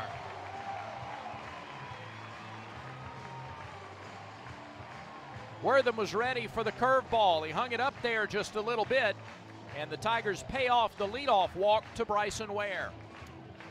He found the acre and a half out there in left center field, didn't he? Sure did. Morgan was playing him to pull, center fielder Cruz playing him opposite field. And now Foster at third, Wortham at first, still only 1 out. A base hit here from Nate LaRue gives Auburn the lead. And the book on Collins is go up looking for the curveball. Another right-handed hitter against him. Collins works off the right side of the rubber. First pitch to LaRue. Oh, he showed bunt, and it's in the dirt. Little safety squeeze. It's in the dirt. Travinski blocked it. 1-0 to LaRue. Oh, that Cole Foster was about a third of the way down the line. Scooted back to third. Not a bad idea. Make some decisions. Travinski goes out, gives him some hand signals. Gives him the old John Cena, you can't see me. You would know that. I would. Corner infielders come in. Middle infielders hoping for 2. 1-0. In the dirt again, blocked by Travinski. 2 balls, no strikes. LaRue also drew a bases loaded walk in the 4th. Kling in right has 3 outfield assists. Cruz does not have 1 in center. Morgan has 11, but remember he plays a lot of first base as well. Yep. Defensive positioning the same. There's that same acre and a half in left center field. 2-0 pitch. Curveball down the line, foul. Dear goodness. Ooh, he turned around on it just a little early. 2-1. Almost got his shortstop too. Cole Foster had to spin out of the way of that one. This wouldn't be the worst time for Collins to try to sneak a fastball. Right-hander warming for the Tigers in the bullpen. Here's the 2-1. Another curveball off the glove of the third baseman into shallow left. Auburn's going to lead 5-4. Stopping at second is Wortham. It's a base hit for LaRue. Tigers on top again, 5-4. Hot shot off the glove of White and into shallow left field. He was playing up. If he's playing at his normal spot, he may make the catch, but he was playing up. It got on him faster. It ricocheted off the glove, and Auburn leads. That was another curveball, and Nate was ready for it. He smacked that one off the glove of the third baseman, White. So both leadoff walks in the inning come home to score, and here's Chris Stanfield. First and second, 1 out. Fastball, strike on the inside corner, 0-1.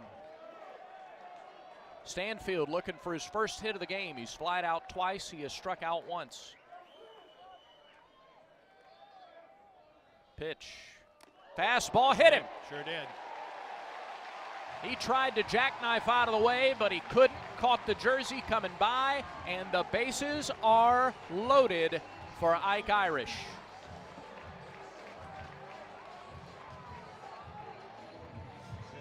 He tried to get another fastball in on him, and he was too far in. So Wortham at third, LaRue at second, Stanfield at first.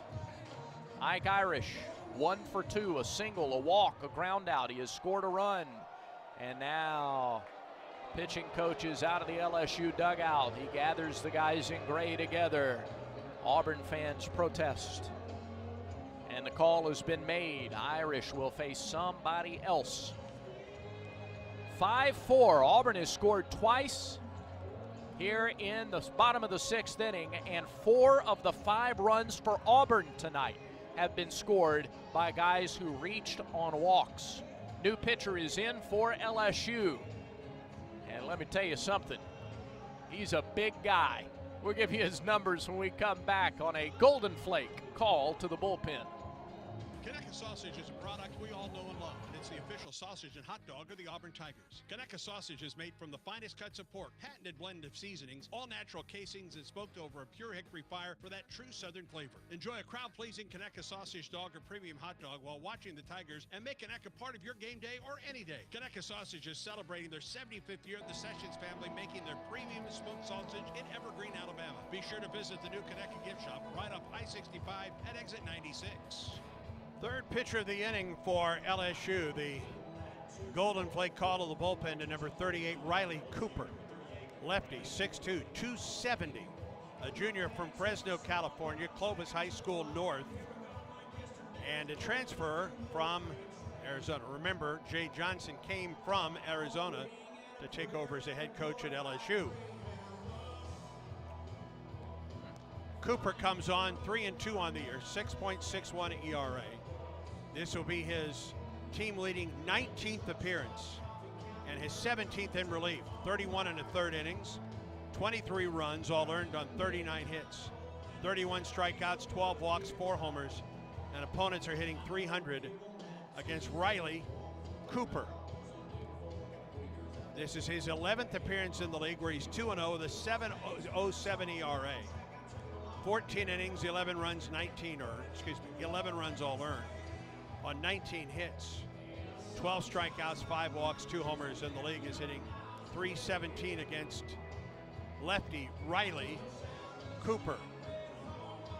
The line on Collins, a third of an inning. No runs, 2 hits, but he's responsible now for the bases loaded here in the 6th, and Ike Irish to the plate for Auburn with the bases juiced. Cooper pitched twice against Alabama last weekend, back-to-back days, and on the back end of that, his second appearance, 2 1/3, 2 runs, 2 hits, 3 strikeouts. He threw 43 pitches. That was a week ago. All right, here's Irish. Bases loaded. First pitch. It's low. 1-0. 1 out. A Tiger at every base. Wortham at third. LaRue at second. Stanfield at first. Open stance, Irish. 1-0 pitch. Swing and a fly ball to left. Shallow left. Morgan near the line makes the catch. They're going to try to score the run. Morgan's throw cut off. Run scores. Auburn leads 6-4. They will check and make sure that Wortham didn't leave too early. He did not, says third base umpire Hank Himonen. Jay Johnson's going to argue that because that's been his MO tonight. But Auburn now leads 6-4 on a sacrifice fly off the bat of Ike Irish. That was a chance to send Wortham there, but Morgan had to go so far to get there and didn't really have a chance to set, and the ball was cut off. Previous play is under review. And they will take a look and make sure that Brody did not leave early at third base. So this is our first replay review of the game. LSU's already had their third base coach thrown out for arguing a balk call from the dugout earlier tonight. Yep. Oh, he didn't leave too early. Nope, he's fine. This shouldn't take long. You're right. Shouldn't. Shouldn't is the, whatever the opposite of the magic word. Shouldn't is the dirty word, isn't it? I don't know. Well, it's taken a lot longer than I thought it would. It sounds like they're hearing something. Now they all look like the news anchor listening to the earpiece. Here we go. Call on the field is confirmed. He did not leave early. Just like we said. So Irish drives in a run. Auburn's lead is 6-4. Runners at first and second with 2 outs for Bobby Pierce. Credit Wortham, credit Gabe Gross. Those guys were ready as soon as Morgan saw it into the glove. Now Bobby Pierce. First pitch is downstairs, 1-0. Eighth man to bat in the inning for Auburn. Tigers batted around in the fourth. They've sent 8 to the plate here in the sixth so far. 6 runs on 4 hits for Auburn tonight. The 1-0 to Pierce. Swinging and a foul tip into the mid. It's 1-1. 92 on the fastball. Lefties and righties hitting just a couple of points under 300 against Cooper this year. He'll give you some stuff to hit. 1-1. Pierce missed inside with it. Did Cooper. It's 2-1. Back-to-back fastballs, inner half, and a little up. 2-1. 2 outs. Pitch. Swing and a pop-up. Right side, that'll get into the stand. And it's 2-2 to Bobby. But Bobby looks like he is just within an eyelash of unloading here. Yeah. Nate LaRue at second, Stanfield at first. Find a gap, and Auburn will plate 2. There happens to be a gap in left center. It's the way LSU plays. 2-2 pitch. Boy, a rocket. Fouled right side near the camera well. Still 2-2.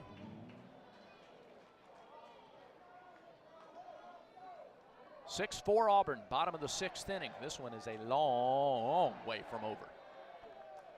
2-2. Inside and a little high, and the count is full. Cooper McMurray would be next. Get yourself a new pot of coffee. Settle in with us.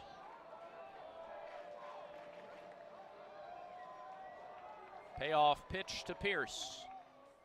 Swing, base hit, right field. Here comes LaRue. He will score. RBI single, Bobby Pierce. Stanfield to third. It's 7-4 Tigers. A 3-2 pitch that Andy Pierce didn't try to do too much with. Now, both of his base hits, he's gone the opposite way tonight. And Auburn is batted around in the 6th inning. 4 runs here in the 6th, and now Cooper McMurray, who's looking for his first hit of the night. First pitch will have to wait. Throw to first. And Pierce is back. Would you send Bobby here to create a little action, make him make a decision? Again, Travinsky is out. He flashes signs for his team defensively. I don't think so. First pitch to McMurray will have to wait as Cooper steps off. I don't think I'd send Pierce. Yeah. He is always dealing with hamstring. They called a ball there. They called a pitch clock violation. The 1-0 catches the outside corner with an off-speed pitch, and that'll even things at 1-1. Pierce at first, Stanfield at third. Cooper's pitch, swing and a miss at one that was dropping down, and now it's 1-2 to McMurray. This will be a good time for Cooper's first hit of the game. He's got a lot of room on the left side of the infield. White near the line. Here comes Stanfield. He's trying to steal home. The throw is in time, and they got him. Oh, Cooper with a quick pitch home. Stanfield tried to steal home for the 2nd straight weekend, and he is caught there. McMurray will lead off the 7th inning. And Auburn, however, scores 4 times. Bottom half of the order got on base and got home. 4 runs, 4 hits, make it 3 hits, couple of walks, no errors, 1 runner left on base. All right, 3 innings to go. Auburn 7, LSU 4. This is the Auburn Sports Network from Playfly. Download the Auburn Game Day app. Find tickets, skip concession lines, be a part of game day giveaways. Shop the latest Auburn gear. Stay current with a comprehensive social media stream. Participate in game day light shows. Plus, listen to every Auburn Sports Network broadcast, even when multiple games are happening simultaneously. On the official mobile app of Auburn Athletics, the Auburn Game Day app. Get it today. Y'all, Kayla just got the perfect summer job. What will she be doing? Using her aerospace engineering classes. Well, John is getting to do science all summer. Really? You know, John's an education major, and he'll get to work with children every day. Ashley is really excited for her summer job, too. She's going to spend lots of time outdoors. Where will they all be working? Space Camp. Find the ultimate summer job at the U.S. Space and Rocket Center, home of Space Camp. Visit rocketcenter.com/careers for more information.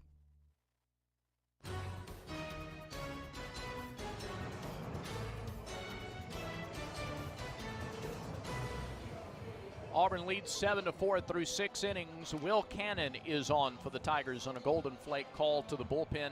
Cannon, the Phoenix City native, 6'1", 187, sophomore right-hander, a 2-1 record and 4 saves for the Tigers in 17 appearances, 14 in relief.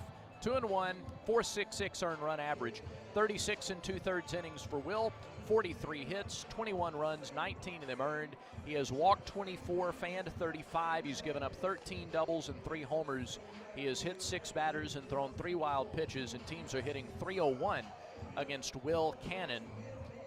In SEC play, Cannon 1-0 with 1 save, 9 outings, 6 in relief, 23 innings, 26 hits, 11 runs, 15 walks, 19 strikeouts. Teams hitting .295 against him in the league. So Cannon is on. Zach Crotchfeld threw 5 pitches, got 1 out. It was a strikeout. He faced just the 1 batter, so you'd think he could come back tomorrow for the Tigers after throwing just 5 pitches tonight. All right, Auburn on top by 3 with 3 innings to go. Bottom third of the order for LSU. We turn it back over to the voice of the Tigers, Andy Burcham. The catcher, Hayden Travinsky, will lead off the 7th. He's 1 for 3 with an RBI single. His first look at Cannon, the first pitch, bounces up there. Travinsky, Beloso, and Jones for LSU in the top of the 7th. Auburn on top 7-4. Fighting Tigers about hit Auburn tonight 10-5.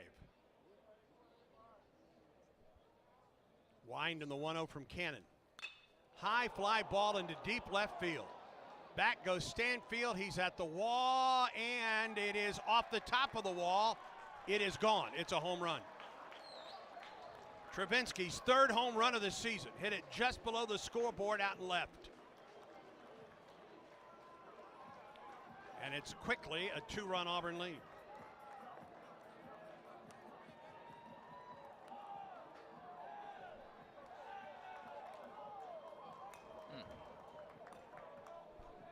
Travinsky went looking for a fastball there on a 1-0 count. He got it, and he hit it a mile. He pulled those hands back and just unloaded. By the way, Brody Moss has entered the game at second base for the Tigers. All right. Here's Cade Beloso, the DH.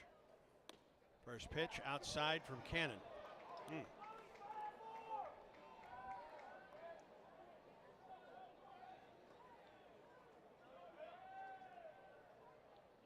1-0 pitch. Here it is. There's a strike, a 1-1 the count.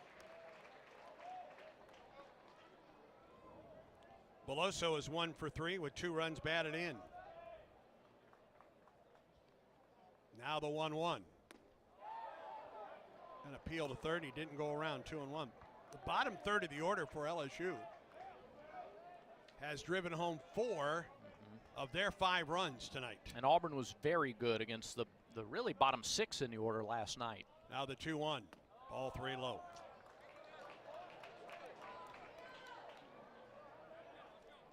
Cannon started the finale against South Carolina, gave up 2 runs on 3 hits, 3 walks, 4 strikeouts in 2 2/3. Now the 3-1 to Beloso. There's a strike, 3-2. A leadoff homer for Travinsky here in the 7th. Makes it a 2-run Auburn lead, 7-5.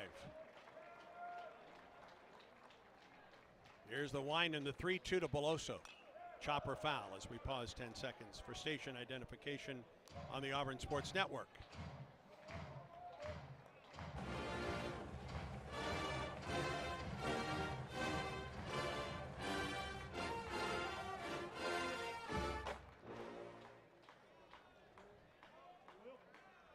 Wind in the 3-2 to Beloso. Fly ball into center. Here comes Howell in. Yes, he's there to make the catch. Covered a lot of ground out there in center field and made the catch on the soft liner. 1 down.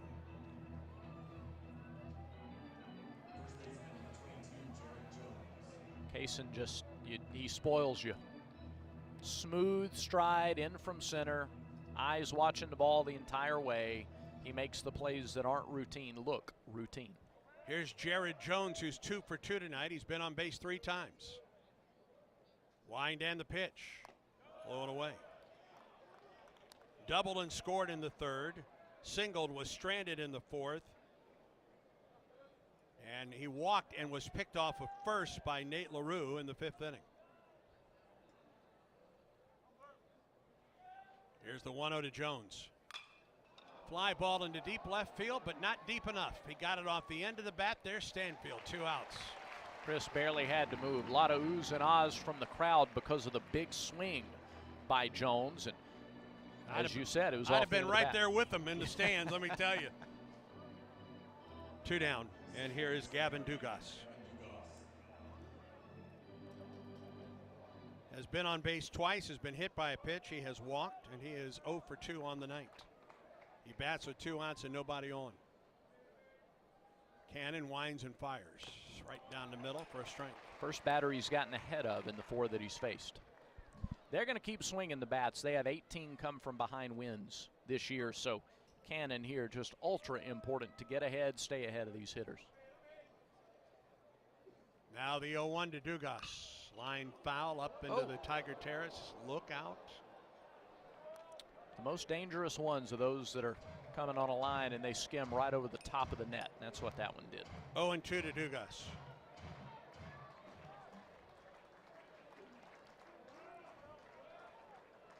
Cannon the wind and the 0-2 pitch. Foul tip by Dugas. It's a good pitch. Slider tailing away.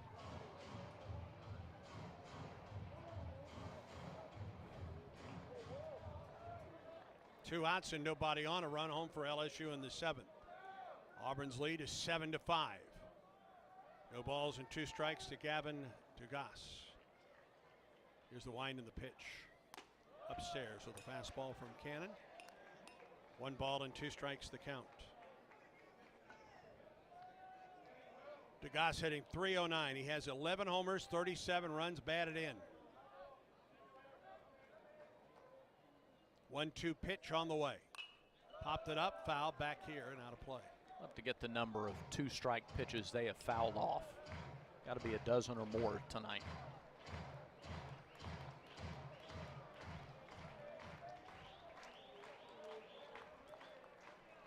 This ball game is 3 hours old. We're in the 7th. The top of the 7th. We may play to tomorrow, literally. 1-2 pitch on the way. Missed it, and it skipped past LaRue. 2-2, up and out.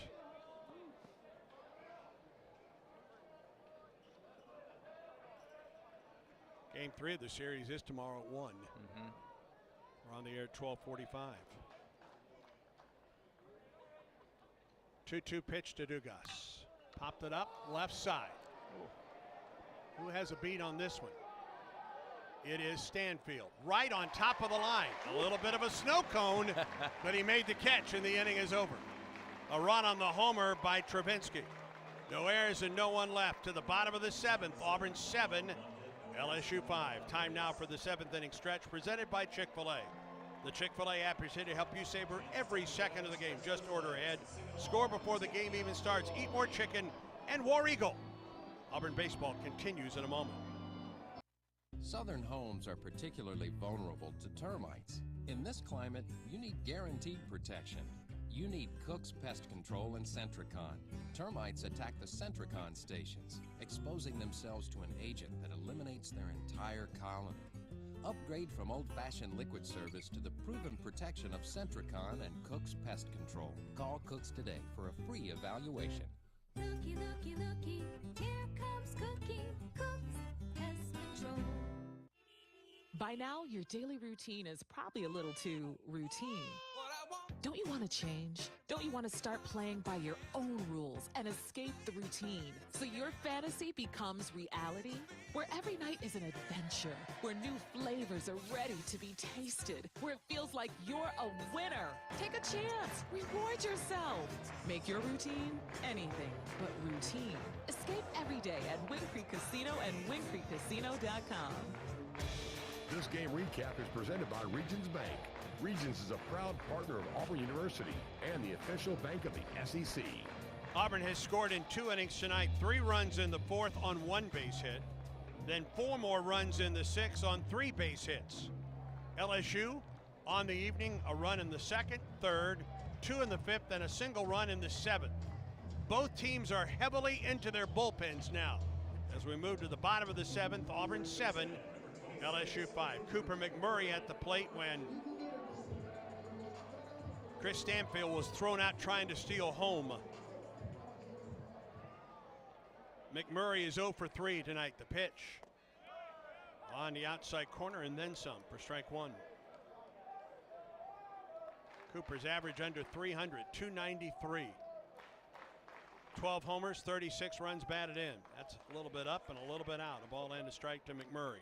Ware and Foster to follow in the Auburn 7th as the Tigers try to add to a 2-run lead. Winding the pitch. McMurray takes it up and in from Riley Cooper.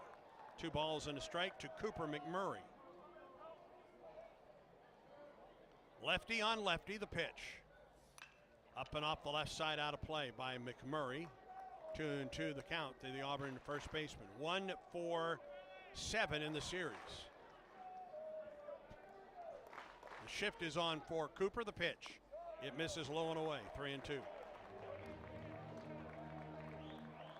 Auburn Auburn hitters tonight have drawn 7 walks, and they have played heavily in this one tonight for Auburn. 3-2. McMurray swings and misses at ball 4. 3rd strikeout of the night for Cooper.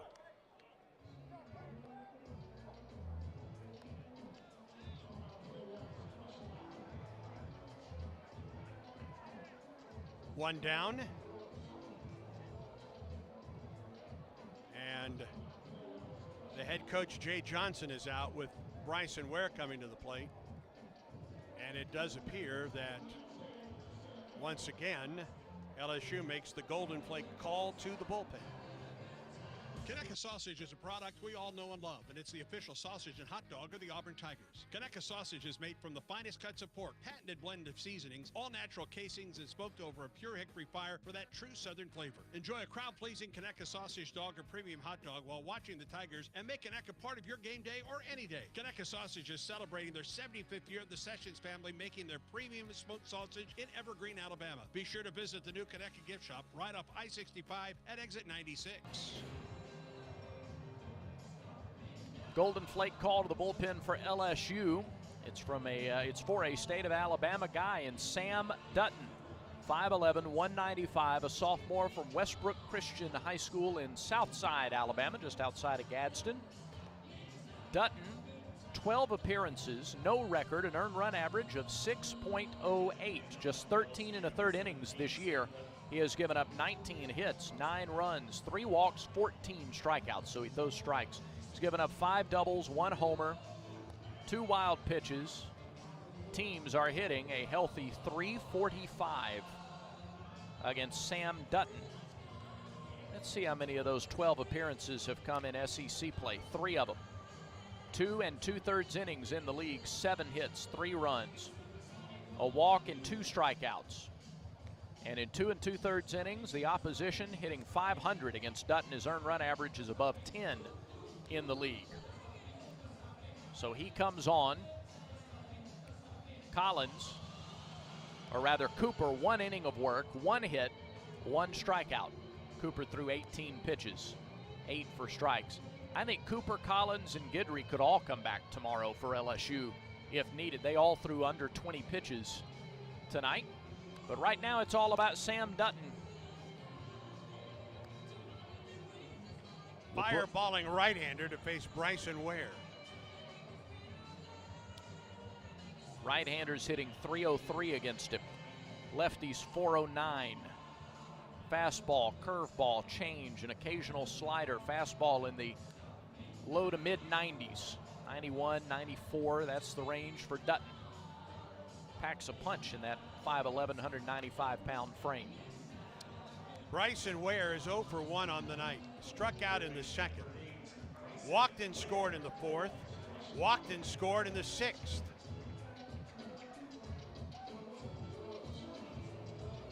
Bryson went 2 for 4 last night. As Sam Dutton pitches. Ware takes a fastball at 92 down the middle for a strike.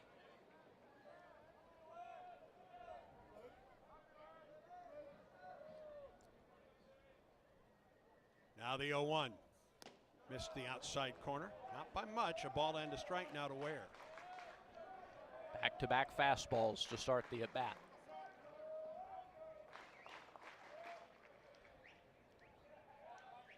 Wind in the 1-1.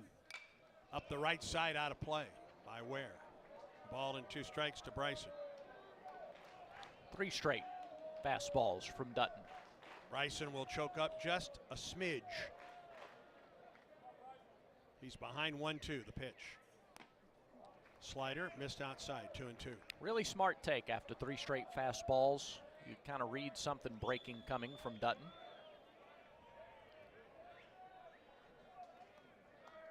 Pitch clock at 8. Here's the pitch. Up and in. 3-2 to Bryson. You think he gets the slider here after coming up and in? It's a good question. Dutton, the fastball is his most confident pitch, I believe. 3-2 pitch to Bryson. High and deep to left, and you can kiss it goodbye. Long gone, Bryson Ware. 19th round tripper for Bryson. And the Tigers go up by 3 again. He hung him one, Brady. Yeah, he did throw him the slider. He chose not to go with his number 1 pitch, which was the fastball. He tried to get the slider. He hung it over the middle of the plate and left it up. And Bryson Ware was ready.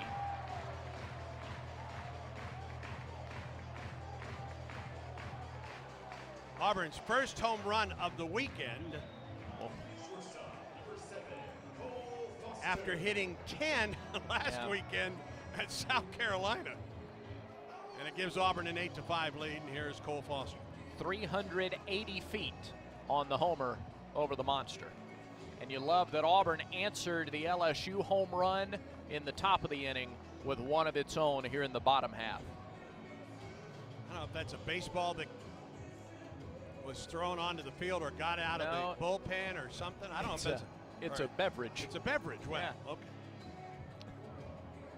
There were suds coming out of that can. Here's Cole Foster. Winding the pitch, high and away.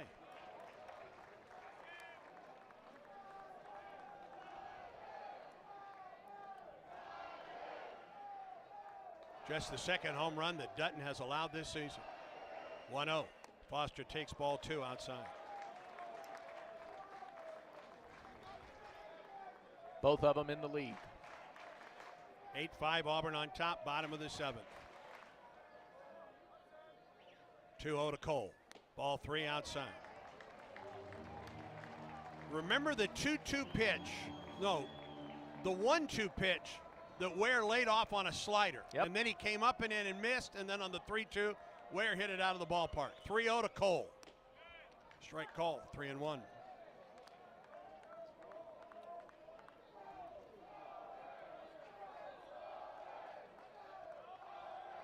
Foster's been on base twice with walks. The pitch to him. He swings and slices out of play off the left side. That was a fastball down around the knees, maybe a little below, but Cole thought he could get the head of the bat down and drive it. Foster has hit 7 home runs this season, 6 from the left side. Now a 3-2 count to Foster. Here's the pitch from Dutton. Fouled back. Back-to-back fastballs after getting to a 3-ball count.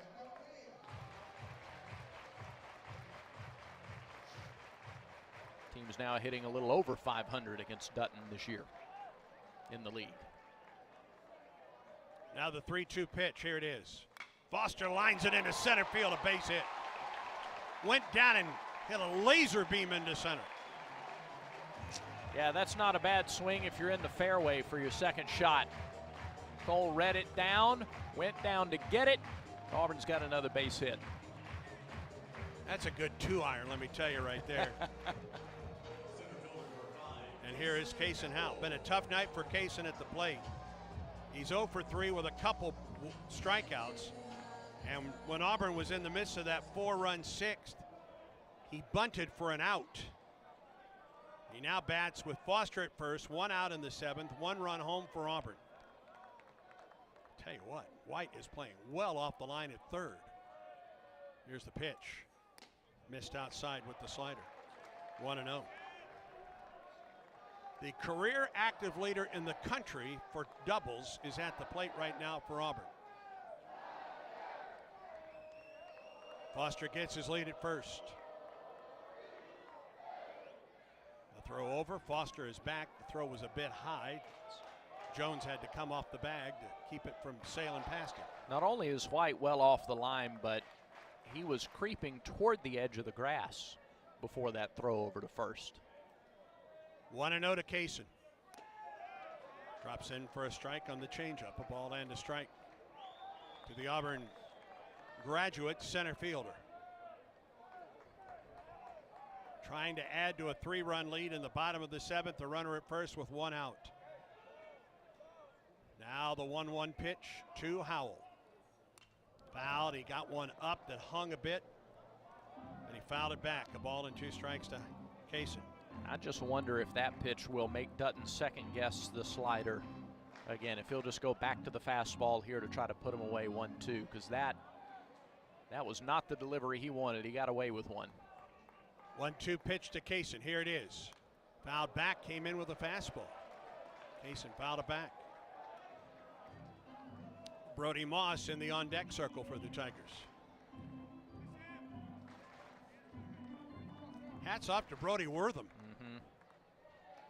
A bases loaded walk and an RBI single. And a pinch hitting roll. 1-2 pitch to Howell. Here it is. Miss low. 2 balls and 2 strikes to the Auburn center fielder.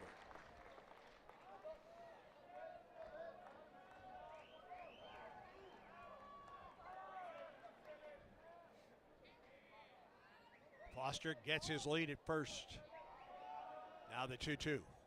Howell reach one and pops it up. Foul back here and just on the top of the screen as Travinsky ran out of room. Kaysen was out on his front foot but got enough of it to foul it off. He's seen just about everything in the arsenal from Dutton here in this at bat.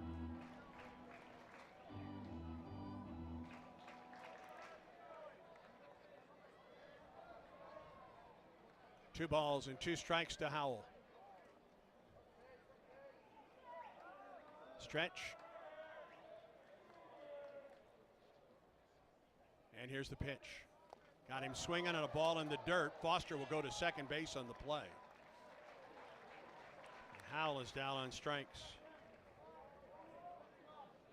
I think he swung a ball 3. He did. It was a wild pitch.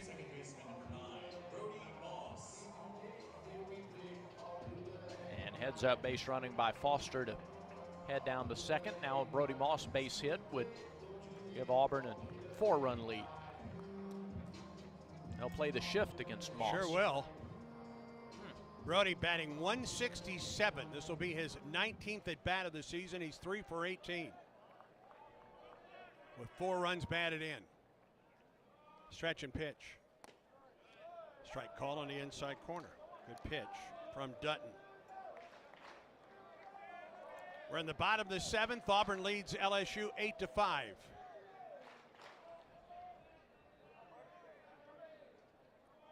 Foster gets his lead at second base. The 0-1 bounces up there and away from Travinsky. Foster goes to third. Travinsky couldn't locate the ball. It was behind him. He had no clue where it was. 1-1 the count to Brody Moss. All of a sudden, another one of those wild pitches, and Auburn gets another run.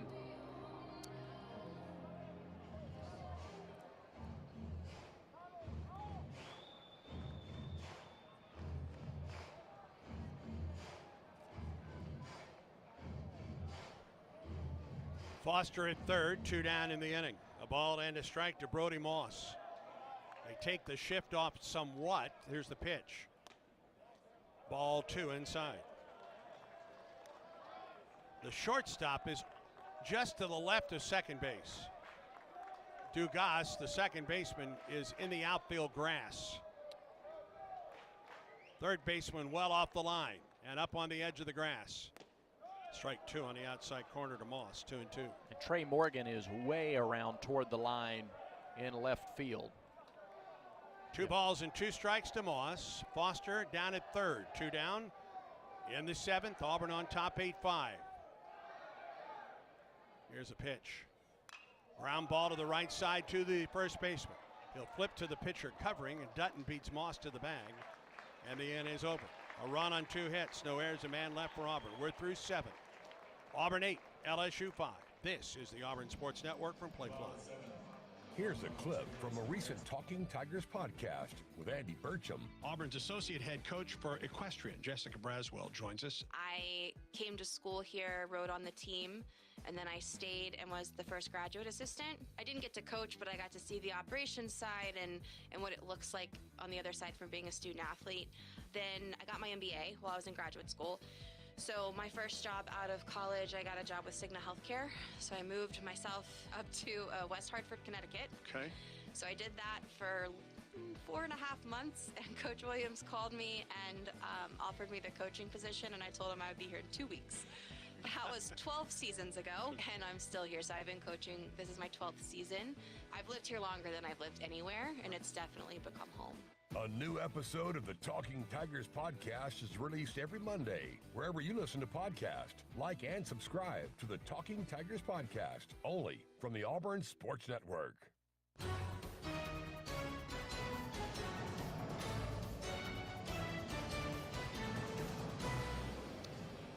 To the top of the 8th. Auburn on top of LSU 8-5. LSU won last night 3-0. Auburn leads at 8-5 tonight, and Will Cannon is out, and he gets the 2, 3, and 4 hitters for LSU in the 8th.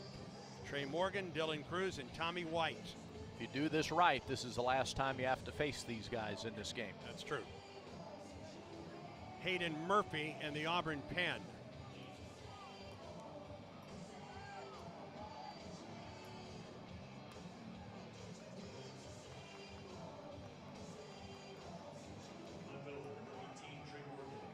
Morgan is 2 for 4 tonight. 5 for 9 in the series. The shift is on for Auburn as Cannon goes to work on Morgan. The pitch, high and outside.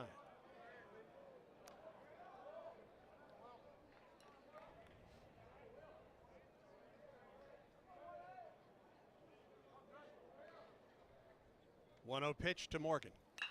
Fly ball deep into left, curving foul, and out of play. 1-1. Show you a little opposite field power.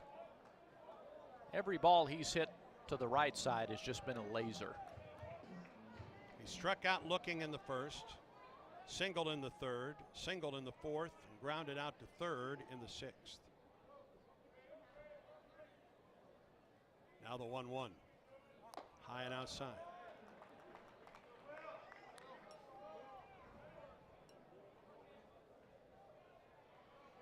Morgan, Cruz, and White in the LSU 8th, with Auburn leading 8-5. 2-1 pitch. All 3 high and outside. These haven't been all that close. They haven't. He's been very high.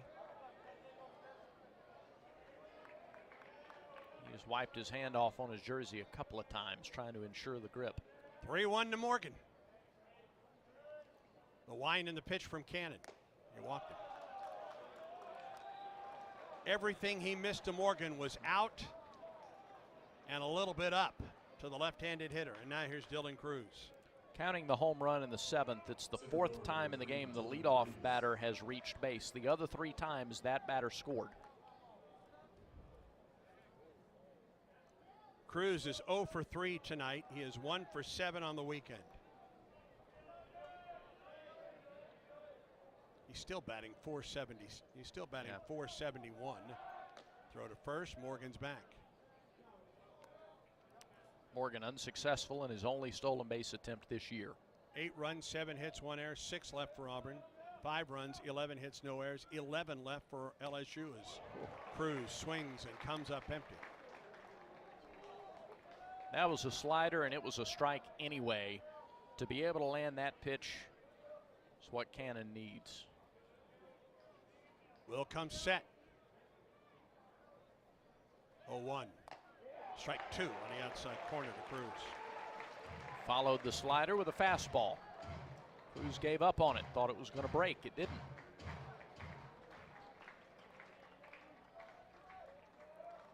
Cannon comes set. Now the 0-2 to Cruz. Up and in. Be an effective way to set up the slider again. LSU 7 for 16 with runners on base tonight. 1-2 the count to Cruz. Stretch in the pitch. High fly ball into left. Stanfield back, now in. 1 out.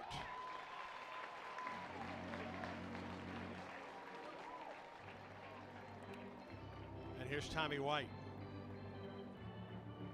White is 3 for 4 tonight. Singled home run in the 3rd, doubled and scored in the 5th, and singled in the 6th. He is a double play threat if you can get it on the ground. He has hit into 6 this season. And Cannon has pitched more to get fly balls tonight. The 4 outs he has recorded have all been fly outs. Morgan a short lead at first. Stretch in the pitch to White. Up and in. Boy, when Cannon has missed, he's missed a bunch. Yeah. 1-0 the count to Tommy White. A leadoff walk to Morgan. He's at first with 1 out in the inning. Ware guards the line at 3rd. Middle infielder's looking for 2. 1-0. Miss low. 2-0.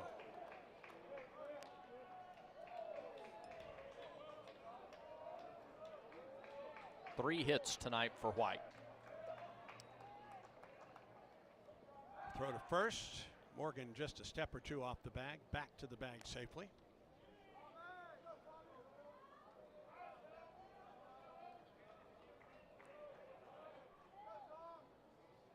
Two balls and no strikes to Tommy White. Here's the pitch. Fouled back. 2-1 the count. He knew the fastball was coming. Had a good swing at it. Couldn't measure it just right.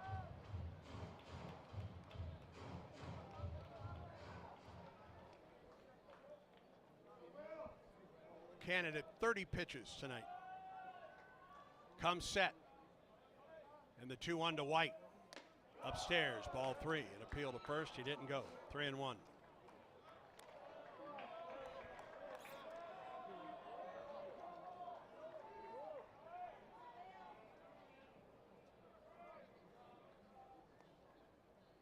Three and 1 to Tommy White. Oh my goodness gracious. Here's the pitch. Fouled it back. He got the fastball and he fouled it out. Got underneath it for a second time in the at-bat.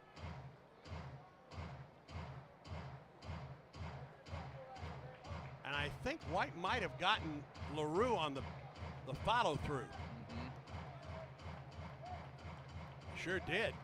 Clamped down on his glove hand with the bat on the follow-through. And Butch Thompson wants to make sure that his catcher's okay, and Anthony Sanderson and Wynn Grantham will come out. I mean, that's the end of a metal bat swung with force that came down with the full force on the top of the left hand. Yes. The only thing that protected LaRue was the top of the glove.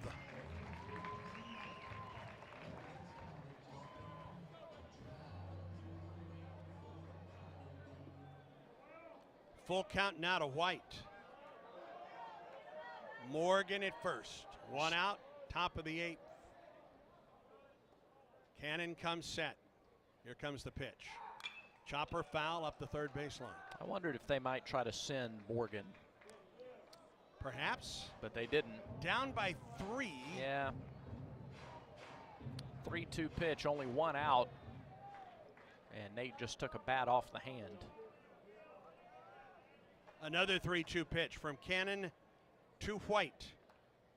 Here it is. Fly ball off the right side, out of play. Another 2-strike foul ball. That was 92 on the fastball.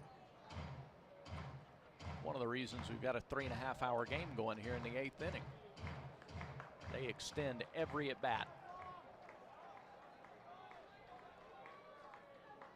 3-2 to White. Cannon comes set. Here's the pitch. Fouled it back. 92 on the fastball again.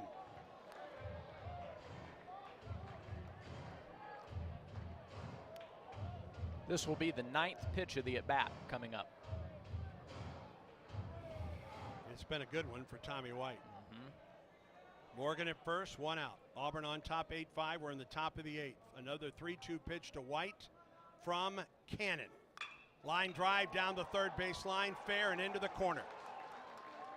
Stanfield overruns the ball. It's going to be a double for White, second and third, and 1 out. Second double, 4th hit for the LSU cleanup hitter. Cannon just kept going back and just kept going back to the fastball and back to the fastball. And White finally got one that was belt high. Belt high, middle in. White doesn't miss a lot of those. He fouled off 4 or 5 fastballs before that. And here is Jordan Thompson. 1 for 3 on the night. Second and third, 1 out for LSU in the 8th inning. Corner infielders in a few steps. Pitch on the way. Swing and a miss.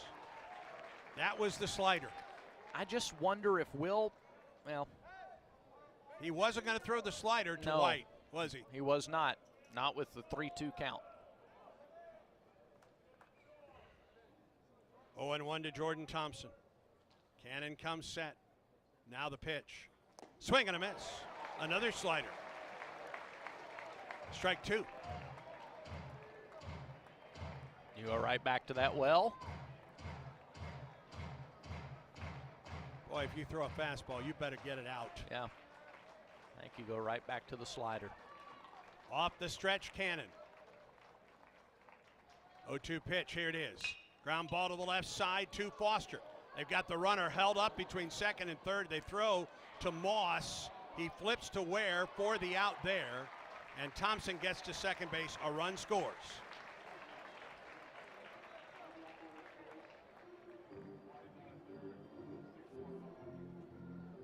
It's a 6-4-5 put out of White at third base. And heads up base running by Thompson. He went all the way to second on the play. An RBI for Thompson, his 36th of the season.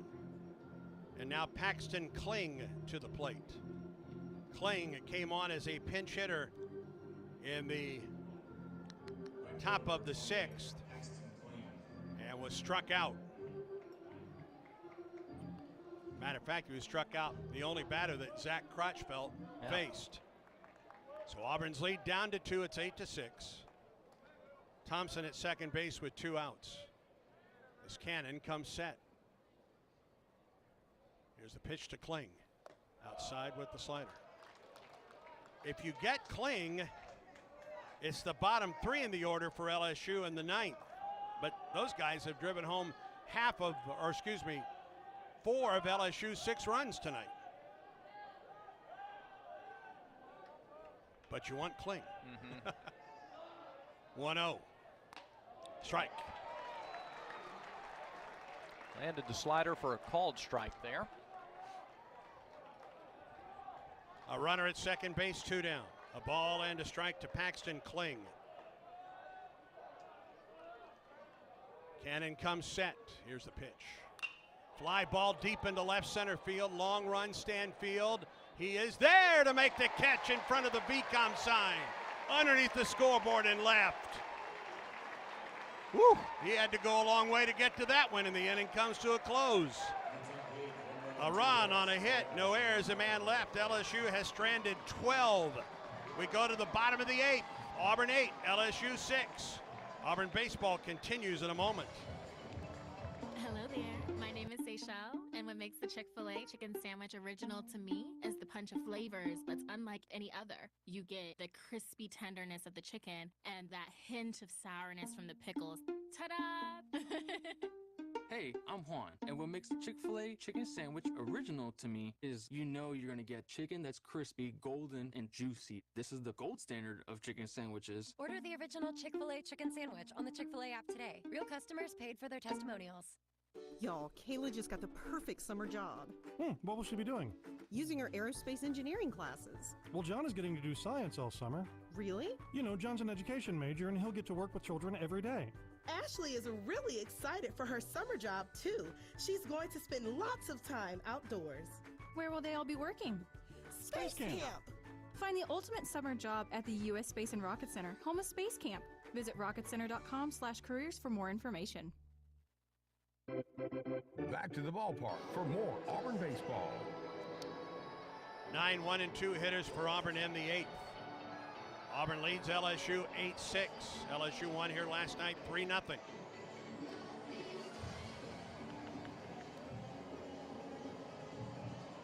Sam Dutton back to work for LSU through 25 pitches in the 7th. Gave up the home run. The home run to the first man he faced in Bryson Ware. And he worked around to further trouble, getting Howell and Moss. LSU will have the 7, 8, and 9 hitters up in the top of the 9th. It would be lovely for Auburn to get a couple more here. Yes, it would. Hats off to the fans that have stayed around for this, too. Majority of the crowd still here. They want to see this thing down to the very end. Nate LaRue is 1 for 2 with a couple runs batted in on the night. First pitch to it. Swing, fly ball to center. Cruz back near the warning track, makes the catch, 1 out. Had some carry to it.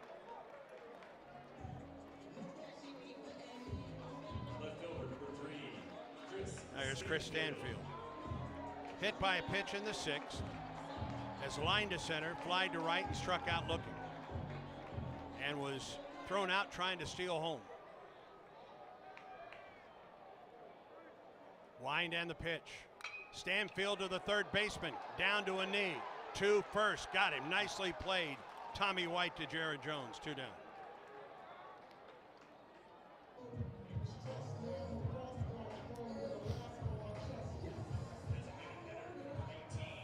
And Ike Irish to the plate for Auburn with 2 outs and nobody on. A bunt single in the first.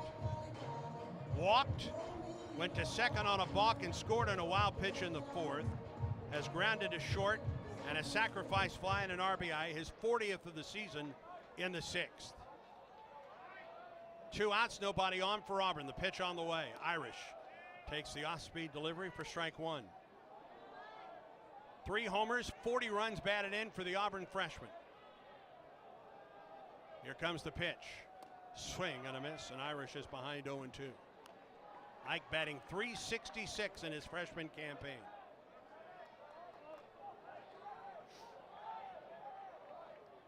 Dutton winds and fires. Irish lifts it up the left side and over the Tiger Terrace and out of play.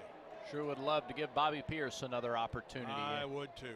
A couple of hits already tonight. Count remains 0-2 to Ike Irish.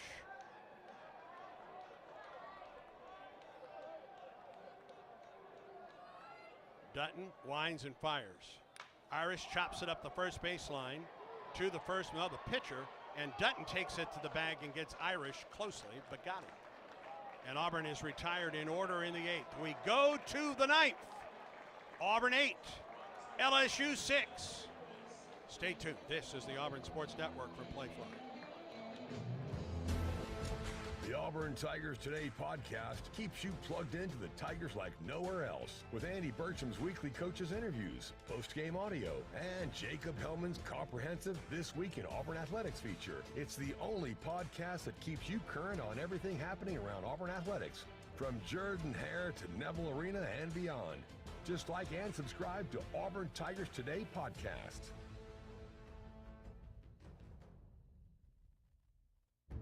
We always picture the SEC student athlete for their speed, their vertical, their agility, But it's time we picture them for more. For their campus voice, their community outreach, and for the simple fact that 20 years later, they're still someone's pride and joy. More than students, more than athletes. In the SEC, it just means more.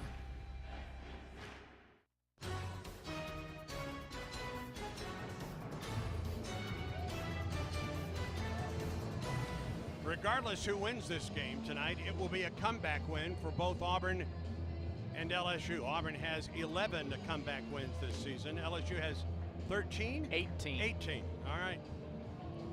7, 8, 9 hitters for LSU in the ninth against Will Cannon, who one time through the order now has thrown 42 pitches. The first man he faced was Hayden Travinsky, who hit a long home run back in the 7th inning. Auburn leads 8-6. Travinsky 2 for 4 on the night with a couple strikeouts. Big right-hand hitter against Will Cannon.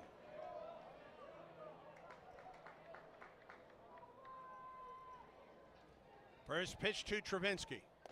Fastball at a strike.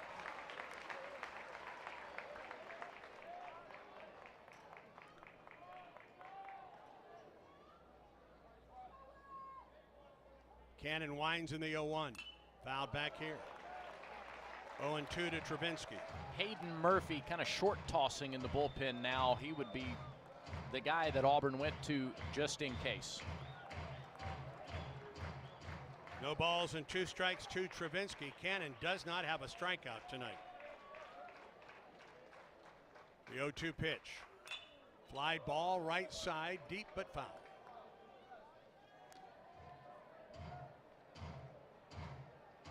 Auburn pitchers have struck out 11 tonight. 8 by the starter Vale, 2 by Copeland, and another by Crutchfeld. 0-2 to Travinsky. Here it is. Got him swinging. Took something off of it. Out number 1 in the ninth.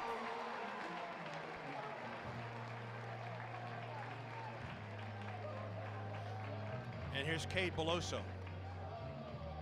And the shift for Auburn to the right side of the infield, including Bryson Ware at second and Brody Moss in shallow right. No, it's not even shallow. 20 feet on the outfield grass. Beloso is 1 for 4 on the night. Wind and the pitch. High with a fastball. Auburn 8, LSU 6. 1 out, nobody on for LSU in the top of the ninth. Cannon, the wind and the pitch. Popped up, foul. That'll get out of play. Left side. Into the student section. 1-1 the count to Beloso. It's been a long day on the Auburn campus. Softball earlier today. Graduations all day long over at Neville Arena. And this game started at 8.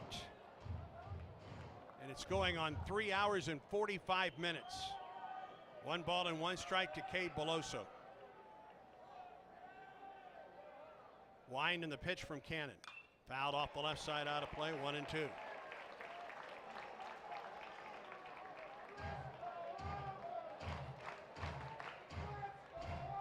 Beloso hitting .303 on the season, 8 homers, 31 runs batted in. Cannon's ahead, a ball and 2 strikes. Here's the pitch. Missed it, away. It's rolled away from LaRue's glove. 2-2 the count.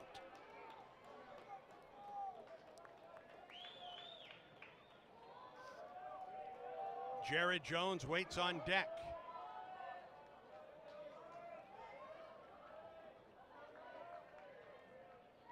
Now the 2-2 pitch. Fly ball left side of the infield. LaRue underneath this one in foul ground. Oh, and he dropped it. Oh, dear goodness, he dropped it. That's the new glove, and it just popped out. Woo! Count remains 2-2 to Beloso.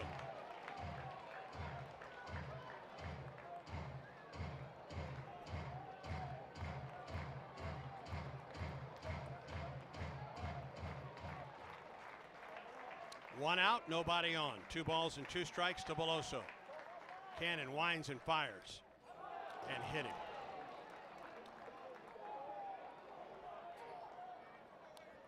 So on the pitch after the foul ball is dropped, Beloso's aboard with a hit batter. And now here's Jared Jones. And we'll get a pinch runner for Beloso at first.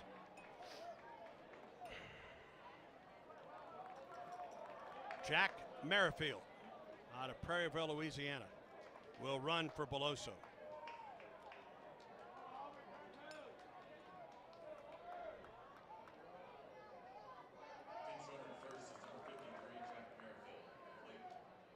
Jones is 2 for 3 on the night. He's doubled and he's singled. Stretching the pitch. Swing and a miss at a slider.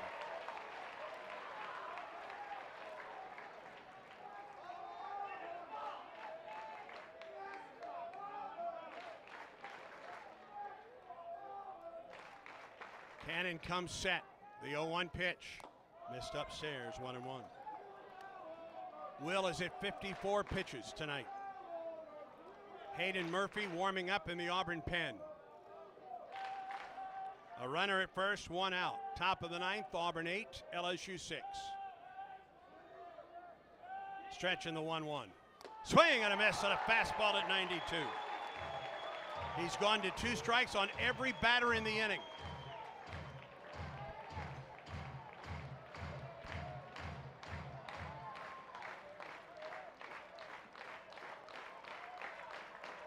Stretch.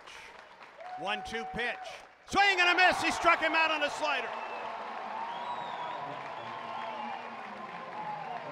Cannon's first 2 strikeouts of the night have come in the 9th. Now 2 outs, and here's Gavin Dugas.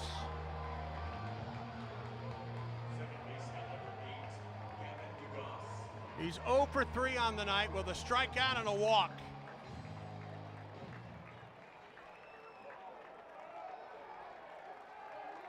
Merrifield with his lead at first. Off the stretch, Cannon, the pitch. It misses low. 2 outs and a runner at first for LSU. Auburn on top 8-6. Throw to first, Merrifield back. He wasn't that far off the bag.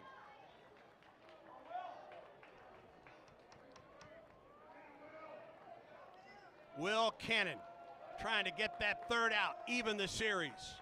The 1-0 to Dugas. Fastball high. 2-0.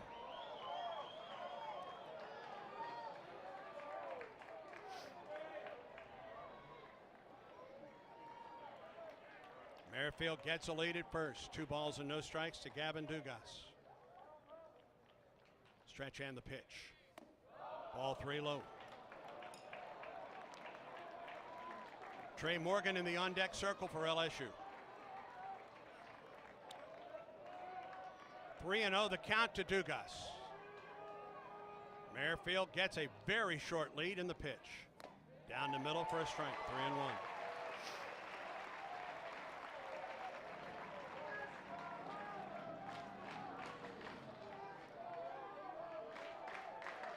Outfield straightaway, rather deep with Dugas at the plate. Now the 3-1 pitch. And he fouled it back here. Merrifield will get an early start. Cannon struck out Travinsky. He struck out Jones. Now 3-2 the count to Dugas. They come to their feet at Plainsman Park.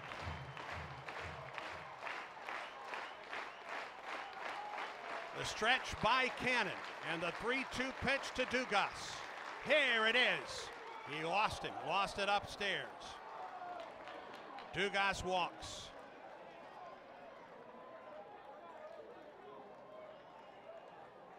And now Trey Morgan to the plate. 2 for 4 on the night. Drove in 3 runs last night for LSU, including a 2-run homer in the first. He's been on base 3 times tonight, a pair of singles and a walk. Merrifield at second and Dugas at first.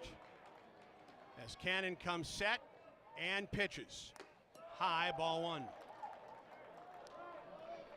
Morgan will spin out of the way on every pitch that he feels is a ball. Stretch by Will Cannon in the 1-0. There's a strike on the inside corner, 1-1.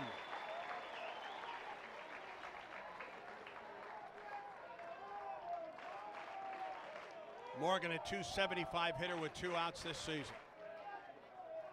Cannon comes set. And the 1-1. Oh, goodness gracious. Oh, goodness gracious. That had the inside corner.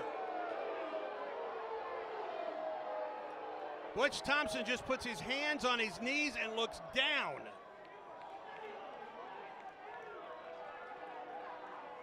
Two and one to Morgan. Here's the pitch. Fouled out of play off the left side. 2-2.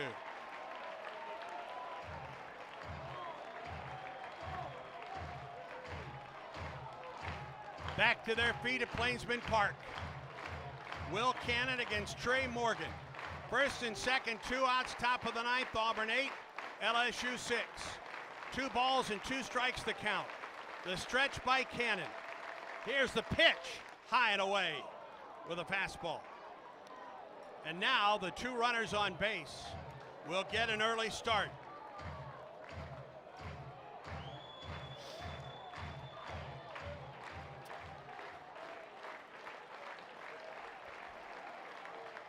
Cannon comes set. Now the 3-2 pitch to Cannon. Here it is. Fouled it back. Got it in on the hands a little bit. We'll do it again. Runners are off with the pitch. Do you dare throw a slider here to a left-hand hitter who has power? Or do you stick with the fastball? Full count to Morgan. The stretch by Cannon. Here comes the pitch. Got him swinging. Ball game over. Series tied at a game apace. He got him with a fastball down in the strike zone. Cannon strikes out the side in the ninth, and Auburn wins. Auburn 8, LSU 6. Stay tuned. Auburn baseball continues in a moment.